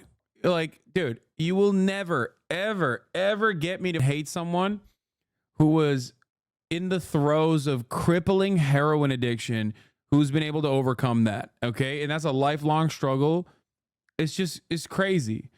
Like chatters with no goddamn lived experience that are like, 14, 15, 16 years old in the chat, or come from like very comfortable backgrounds who never had this kind of issue in their lives, literally just chirping nonstop without knowing a single aspect of the human being that you're talking about. It's just very, very frustrating. Okay. It's just very, very frustrating. It sucks. And I think that obviously stems once again from the like purity spiral that people want to the little pure circles that they want to create for themselves, not understanding that like that's not how human beings are. That's not how human beings operate. Human beings are imperfect, and they're not going to agree with every single thing that you say. But ultimately, like I said, I'm always going to have a shit ton of respect for him for that. About the border because I fixed it. And I'd say to my people, I want to talk about the border. I was proud of the job we did. We had it fixed. It was really in good shape. And drugs were at the lowest point in years. And, not only people, drugs, human trafficking, which is such a horrible thing. You think of it as like an ancient kind of a crime, and it's bigger now than ever before because of the internet. The internet has made a lot of these things much bigger than they have ever been. When you think of human trafficking, mostly in women, by the way, people don't know that, mostly in women, where they put them in trunks of cars, they have compartments. It's so horrible. And I had it down to to the lowest level, just about, I guess, in recorded times. So what you have to do is you have to be very tough on that. We had a deal on the fentanyl is pouring through. I bought millions of dollars worth of equipment. Believe it or not, they call it sniffing equipment. But you say that about addiction, but promote porn law. I believe the left would be taken more seriously and more if they were capable of engaging in a conversation for 10 minutes without throwing a tantrum of it or fit. Bro, I love that you just said that and then immediately started talking about how I promote porn. I'm sorry that you can't stop fapping when you see my ginormous biceps, okay? That's a you problem, bitch. Promote porn. I love that he just had the audacity to go from heroin addiction to porn, okay? That's awesome. It's great, man. I'm glad that you stopped fapping, okay? Believe it or not, the best thing to find it, you can spend millions of dollars on equipment and machinery to find drugs coming through, like, sort of finds it. The best thing is a German Shepherd born in a certain dog. Do you know Sure. that? No way. Oh, they're unbelievable. Yeah. They go right to it. It's not even, there is no machine. You spend $2.5 million for machinery, and the dog is. Porn is not recognized by any recognized mental health organization in good standing as an addiction, but gambling is much better. More dogs. And more dogs. we literally bred those dogs. It's a very specific type of German Shepherd from a certain part of the world. It's the most incredible thing. We worked very, very hard on that. It's so funny because there's like hella addicts in here that are on their lifelong journey in overcoming addiction, right? And then there's a motherfucker that chirps in here. There's like people being like, yeah, I'm 5 years sober. Thank you for speaking to the experiences of addicts. And then some guy comes in from the top rope and is like, hey, you know how you like in your lowest moments were deeply and cripplingly addicted to heroin? It's kind of like me because I couldn't stop jerking off to porn. Okay? It's just like, I don't know what to say to that. I don't know how we are on a planet where we've just like made these things the same.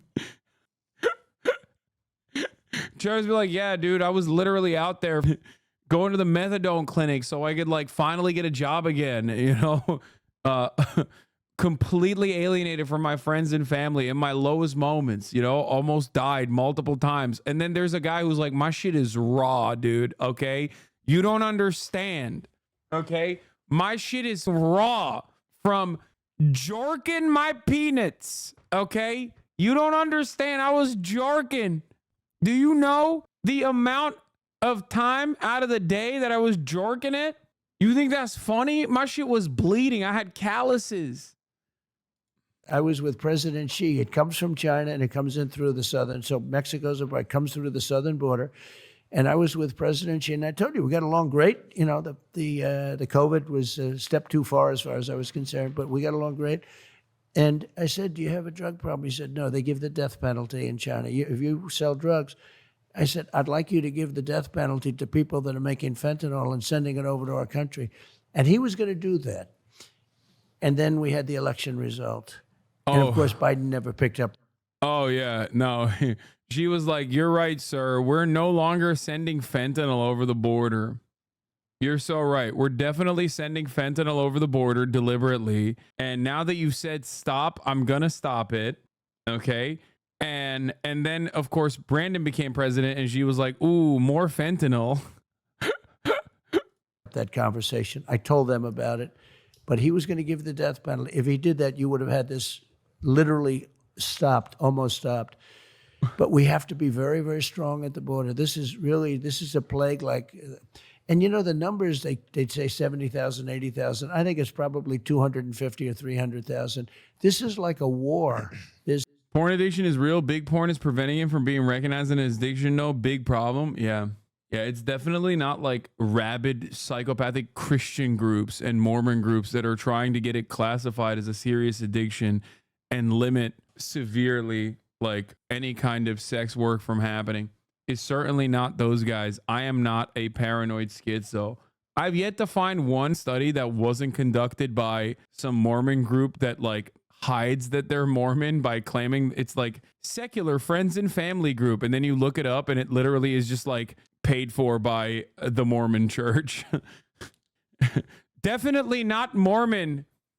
Friends and family of porn addicts funded this study. It's rarely a war. I mean, how many wars were you losing? 300,000 people a year. And everybody knows a family. I know many families where their children die and they're not even addicted. They take a pill that's unrelated and it's got a little bit of fentanyl. They say you can take the head of a needle and you just put a piece on it, and that's enough to kill like 10 people. It is a really horrible thing. And I would have had China giving their maximum penalty. They would not have been sending it. And I had a deal worked out with President Xi, but of course, Biden didn't follow up, just like he didn't follow up on the Abraham Accords, which would have been... Wait, what? He did follow up on the Abraham Accords. What do you mean he didn't follow up on it? That's why October 7 happened. What the fuck are you talking about? That's crazy. How did Biden not follow up on the Abraham Accords? Thing to do. So we have to be very tough on the border, and that includes drugs as well as people, as well as people not coming in from jails and prisons and mental institutions, which is happening now at levels that nobody's ever seen before. It's crazy. How can it be good? It's so bad. And I guess the Oh my God, Neek Skit is a Mormon? This explains so much. Mormons are good and usually just support science. It's only the extremists among us that are a bit too much. Dude, I'm learning. I just learned new thing unlocked about Neek Skit. Everything is falling into place now. It's making so much more sense. Either stupid, which they're not. New Lord. They hate our country, or they want to get these people for votes. A lot of people think that's the thing. They want to get them for votes. But the destruction, the damage that Biden's done to our country by having 16, 17 million people already in, it's much more than they say. It's probably 17. It could be even higher than that in our country. And these are not people that are going to make America great again. These are people that have a lot of issues. And we're going to have a lot of issues as long as they're here. And we're going to get them out. We have to get them out. Mr. President, I got the 10-minute warning from the team, which is now 8-minute Let's let him go a little longer. It's fine. I like it. Is that okay? I like him. Yeah, let him go a little bit longer. Yeah. Okay. So look at these two guys. Just and then it'll don't. turn out to be a lousy show, and I'll say you were right, Jason. It'll be good. So go for another 20 minutes. Is that all right? Okay, go ahead. Thank you, Jason. It seems to be a nice flow, Yeah, right? yeah, So yeah, let's go. Well, you did reality TV. I'll be in trouble with my people. Like Biden says, "Oh, I don't have that problem." But well, first of all, he would never. He couldn't do this interview. If you asked him questions like this, No, we were talking about that. We were like, he we wouldn't. would Well, we'd like to extend the invite to Joe Biden if he'd like to come on this podcast. yeah, I think you should. eventually. You know what chance you have of getting him on? I'd say less than 1%. Okay, if you did that, it'd be interesting. I'd actually watch that one. Okay, see how long it lasted. So Go ahead. there are two questions I have to ask. Go you. ahead. The first one's kind of fun. I knew the question about drug addiction was going to lead to border and mental institutions somehow. Like, I knew that.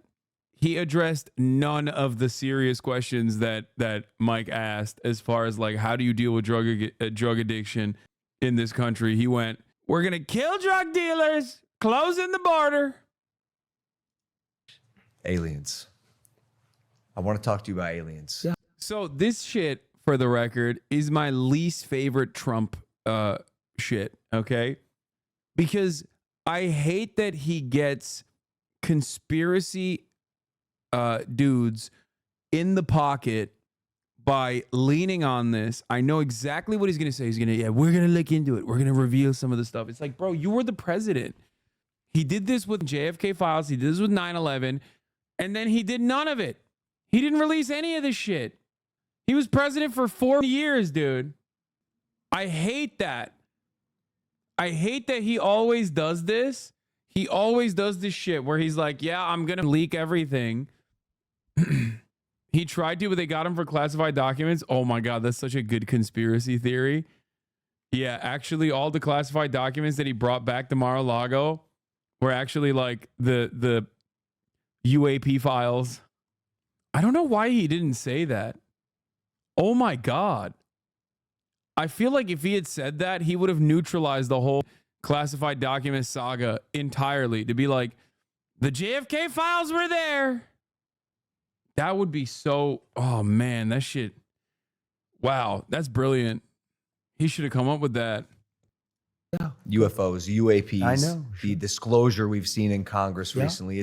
It's confusing and upsetting a lot of Americans because there's something happening. There are unidentified aerial phenomena in the sky. We don't know what they are. Do you?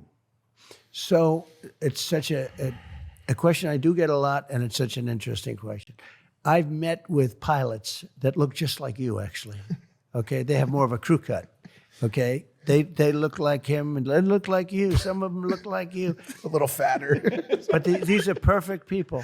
Okay, and they're not crazy. Conspiratorial. They're not crazy. Yeah.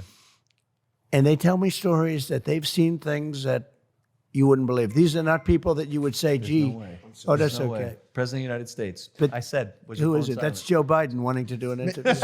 So I've met with pilots like beautiful Tom Cruise, but taller. Yeah. Okay. Yeah. Handsome, perfect people.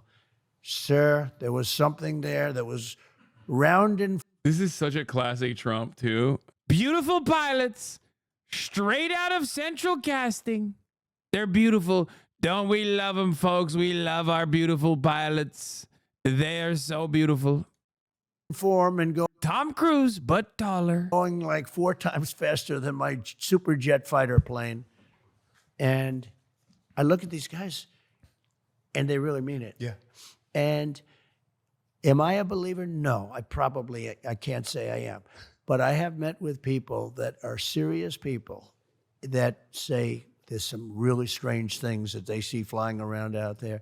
And, if you go to Nevada and you look at that little section of where they go to look at the aliens, where they think all the aliens are landing, that, it's I think it's maybe the #1 tourist attraction in the United States. Roswell? Yeah. Yeah. Roswell. I think it's the #1. It's the lines of people waiting. You have no idea how many times I'm asked that question. But don't you have access to that information? I have access. Wow. Now this motherfucker His follow-up questions. See, when he's in the pocket, when it's something that when he has something that he's like genuinely interested in, he's like, well, what do you mean? Wait, what? Oh, you were the president though. Like, didn't you have access to the files? Which is correct. But I speak to people about it. I've had actually meetings on it, and they will tell you there's something going on. When they say things are going 4 times faster than my beautiful top of the line airplane that goes, real fast. With no identifiable propulsion Mach system. 2, right? These things are creating their own gravity fields, allegedly. Folks, Biden put Roswell back in New Mexico. Under my leadership, it was in Nevada. That's the tourism hub of the world. Everyone's coming. All tourism hub of the universe. Get it? Because aliens are there. They're coming from all around, not just the planet, but all around the universe. Illegal aliens. Allegedly. Well, they have people that are very smart and very solid have said they believe there is something. It's so obvious that Trump absolutely doesn't think aliens are real or doesn't care. No, he doesn't think they're real. He'll entertain the prospect to be like, yeah, I'm going to reveal the files or whatever. But like, no, of course, dude. Come on. He admitted he doesn't believe that they're real.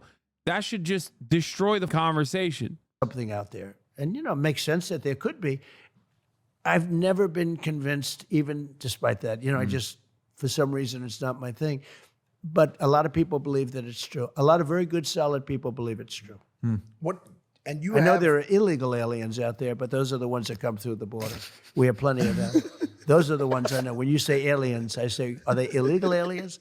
These might be illegal, but we don't want to test them. Yeah. Because if they can go 4 times faster, we're not going to test them. So it's What an is interesting he question. saying? For sure. Is there a chance that one of these orgs is potentially hiding information from you about aliens? I guess so. It's you have the deep state, and you do have a deep state, and certainly they could. But I don't think on this subject. I was interested in it because I've been asked so many times, and I talked to people that have said that they've, it was a sighting, and it's very believable. It's very possible that there is something, and why wouldn't there be? You take a look at the universe and you see all of the different planets, and you see this. Look, here we are on one relatively small planet. Why wouldn't there be on a planet that's 400 times the size? Why wouldn't there be somebody? It's certainly believable to me. The thought of it freaks me out. It's weird to think that we potentially are only the source of life in like an infinite, ever expanding universe. But technology. But they'd never be able to take you in a fight. No chance. I'll bet on you. No chance. Send me in. I'll bet on you. Send me in. Send me in, my brother. We'll handle it. That's a good team. And if we don't come back, I'm sure people will be happy about that too. The two of you will come back and say hello. Say hello to him, by the way. I will. He's a great guy. Maybe Elon could get you guys there. You a fan of Elon Musk? I think Elon might be good for this question. He's a terrific. I looked at the ship that went up, the spaceship, and I never saw this before. I saw this is like 2 years ago. I see the motors coming down, the engines coming down, no wings, no anything, and then I say, what is going on? Yeah. And nobody ever saw that before. And if you didn't have him, you probably wouldn't be seeing it, And I called him and said, what's that? He says, well, we want to be able to reuse the engines. I said, they don't have wings, they don't have anything, and they're landing on a platform in the middle of the ocean. I said, how cool is that? I thought I saw it all, but that was, no, he's a very... No, he doesn't hate Elon Musk. He wants his money. And also Elon is like obviously very right-wing now. So, I don't think he's a hater of Elon Musk no longer. He's a spectacular guy. Well, I mean, between PayPal, Neuralink, Starlink, Tesla, Yeah. SpaceX. Oh God, Logan Paul, Elon Glazer, of course. And other things. Yeah, no, he's probably one of the greatest minds of our generation. AI, very big, He's That's a big, what I wanted to ask about. It was the second question because technology is improving at a rapid pace. That's right. At a pace humanity's never seen before. And the most recent development in technology that is alarming, but also cool, is artificial intelligence, AI. Technology is developing at a rapid pace, previously unseen, and then turning around and being like, AI is developing at a rapid pace. Yeah. I think it's going to be eventually to a point where we're not able to tell what's real and what's fake. The era of truth. Dude, I feel like Elon glazing immediately is just so like, it's more off-putting than anything else Logan Paul could have said for me. Like, straight up. I don't know what it is. Immediately, I'm like, that's the dumb guy flag for me. It automatically, I flag you. Like, immediately, I suspect that, like, perhaps, you know, I may have been too charitable. You're so fake for this?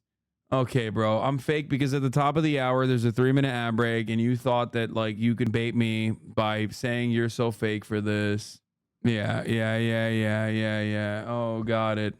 What is this? We need to extend the sports segment by at least enough 45 minutes to passively purge the moral hardline mindset of politics frogs. In addition, you must expand outside of North American sports, the World Cup on the rise. Think about it. You could debate Neymar in Miami as the first political soccer influencer. I agree. I despise, like, Elon glazing is a bridge too far. Thanks for so much for platforming this podcast on. I normally would have watched this, but after viewing, I've decided to cast my ballot for Donald Trump this fall. Hell yeah, brother. That's the reason why I'm doing it. Pause. Where's your shirt from? It's a 100 Thieves collab with Malbon, I think. It's like a golf brand. Please look at this absurd Elon glazing tweet. It's a screenshot. It was reported in an SEC filing. I don't want to live in a world where the number one person on this list is slightly less rich, and now I don't have to. Thank you, Tesla retail shareholders, for standing up for rich people everywhere. When I see Elon glazing to this degree, I don't want to live in this world any longer. Okay? It just kills me. I believe is probably slowly, unfortunately, coming to an end. Would you glaze Elon if he came on your stream? I would glaze Trump before I glaze Elon, straight up. What do you think the government's role in enabling, protecting, or governing AI should be in general? Should this superpower become what we believe it probably will be? Well, it is a superpower. I gotta pee.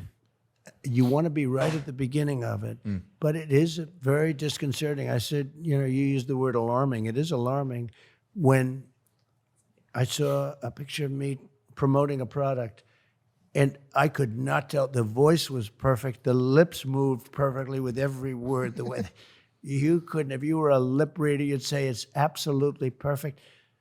And that's scary. In particular, in one way, if you're the president of the United States and you announce that 13 missiles have been sent to, let's not use the name of a country, we have just sent 13 nuclear missiles heading to somewhere, and they will hit their targets in 12 minutes and 59 seconds.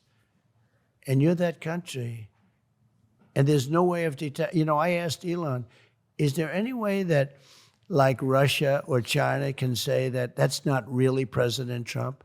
He said there's no way. They'd have to rely on secondary first alert systems. They have to rely on a code that if you don't have a certain code, who the hell's going to check? You got like 12 minutes. And let's check the code. Gee, how's everything doing? So what do they do when they see this, right? They have maybe a counterattack. It's so dangerous in that way. Okay. In another way, it's so incredible that what they do is so incredible. I've seen it. I just got back from San Francisco. I met with incredible people in San Francisco, and we talked about this. This subject is hot on their plates, you know, the super geniuses. Yep. And they gave me $12 million for the campaign, which, you know, 4 years ago, they probably wouldn't have. We had thousands of people in the streets. You saw it. It just happened this last weekend. Yep. I met with incredible people, actually. And this is this is what everyone's talking about with all of the technology. These are the real technology people. They're talking about AI. And they showed me things, but I've seen things that are so, you wouldn't even think it's possible. But in terms of copycat, now, to a lesser extent, they can make a commercial. I saw this. Yeah. They made a commercial, me promoting a product, and it wasn't me. And I said, did I make that commercial? Did I forget that I made that commercial? It is so unbelievable. So it brings with it difficulty, but we have to be at the forefront. It's going to happen. And if it's going to happen, we have to take the lead over China. China is the primary threat in terms of that. And you know what they need more than anything else is electricity. Yeah, because China won't let that shit impact their own citizens in a bad way, but Americans absolutely would. The American government would absolutely allow AI scammers to just cook its own citizens. They have to have electricity, massive amounts of electricity. I don't know if you know that, in order to do these, essentially it's a plant. And the electricity needs are greater than anything we've ever needed before to do AI at the highest level. And China will produce it because they'll do whatever you have to do, whereas we have environmental impact people, and you know we have a lot of people trying to hold us back. But massive amounts of electricity are needed in order to do AI. And we're going to have to generate a whole different level of energy. And we can do it, and I think we should do it, but we have to be very careful with it, right? We have to watch it. But it's, you know, the words you use were exactly right. It's the words a lot of smart people are using. You know, there are those people that say it takes over the human race. It's really powerful stuff. I'm Chinese, and I'm so glad our politicians are boring as and aren't doing podcasts with Bilibili influencers. Holy shit. That'd be kind of sick, though. Imagine if Xi were to do a podcast with this guy. I mean, think about the possibilities. AI. So let's see how it all works out. But I think as long as it's there, how it plays out. And that's just AI. What about when it becomes SI or super intelligence? no. Then they'll have super AI, right? Super duper AI. But what it does is so crazy. It's amazing. It's crazy. Now, it can also be really used for good. I mean, things can happen. I had a speech rewritten by AI out there, one of the top people. He said, "Oh, you're going to make a speech?" Yeah. He goes, click, click, click. And like 15 seconds later, he shows me my speech. That's crazy. Written. That's crazy. So beautiful. No, it's not. It's not. That's not crazy at all. It probably sucked. And also, not only did it probably suck, but Trump's speeches are pretty boring in general. Oh my God, I'm losing my mind. Oh. I said, I'm going to use this sucker. I'm going to use, I've never seen anything like it. What'd you say to your speechwriter after that? You're You're fired. Yeah, I said, Yeah, there's no ChatGPT that hits bars like "Never fight uphill, me boys." This chatter that said it is right. Never fight uphill, me boys. There's no ChatGPT that hits a script where he's talking about like sharks. They're dangerous, folks. What if you have an electric boat powered by a battery, most powerful battery, and the electric boat is capsized? What would you do? I asked that question to the engineer. He said, "Sir, no one's ever asked this question before. It's brilliant." I told him I wouldn't jump in the water. I'd rather get electrocuted than die by the shark. "You're fired, Vince. Get the hell out of here." No. This was so crazy. It took it and it made it unbelievable. And it's so fast. You just say, "I'm writing a speech about these two young, beautiful men that are great fighters and sort of great at a lot of things. And tell me about them and say some nice things," and period. And then that comes out. Logan in particular is a great champion. Yeah. Jake is also good. See, I'm doing that only because you happen to. I appreciate No, that. but no, it comes out with the most beautiful. Bro, he's glazing. Bro, what is the president doing? That's the next president, bro. He's glazing Logan Paul. What planet are we living on? Oh my God, dude. He loves the Paul bros. He actually loves the Paul brothers. Like, this is... what is happening? It's every day, folks.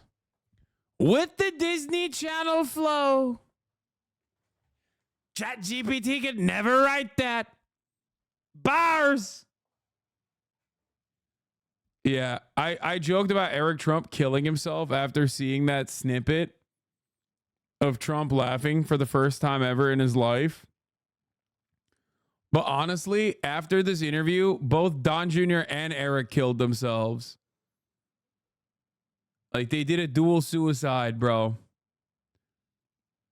Don and Eric, double suicide. Rest in piss. He literally wishes Jake and Logan Paul were his children. Beautiful writing. So one industry I think that will be gone are these wonderful speechwriters. I've never seen anything like it, and so quickly. A matter of literally minutes, it's done. So it's a little bit scary. Well, as you said, let's see how this plays out. I did get the wrap it up because I do believe your team and I want to shoot a TikTok with you. Oh, that's good. I'm on TikTok. We saw your first video, 120 million views. It blew up. We have a lot of views. I don't know how many, but it was a lot. We did it. We did it with Dana. You went viral. And we were sort of getting ready to walk into the arena, and it was. Are you triggered? Wait, what?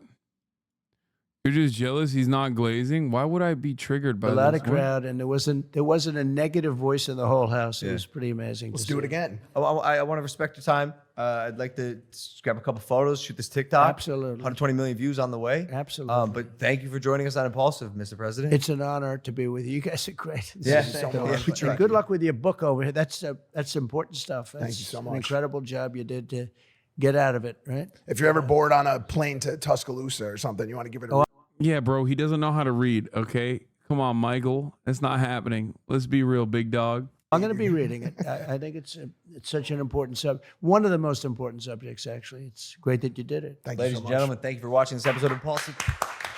With Donald Trump, Mr. President. We love you. Hit that subscribe button. We'll see you next time. Take it easy. Peace. Man, it was wonderful that this happened. Hello, I can only speak Japanese, but I came to watch the broadcast with Google Translate to enjoy the atmosphere, and it is morning in Japan. Hope you have a good day. Each other. Pog. Hi. It's wonderful it's over. You guys are ridiculous. I'm so happy that they did this. I'm glad that they did this. I'm glazing. I don't give a fuck, okay? I wish there was more content in it, honestly. I do. I wish there was more content. It was like kind of, I wish there were more like funny moments from Trump. And I stand on it. I stand by my unironic defense of Mike. Good dude. Like him. Don't give a shit if you don't.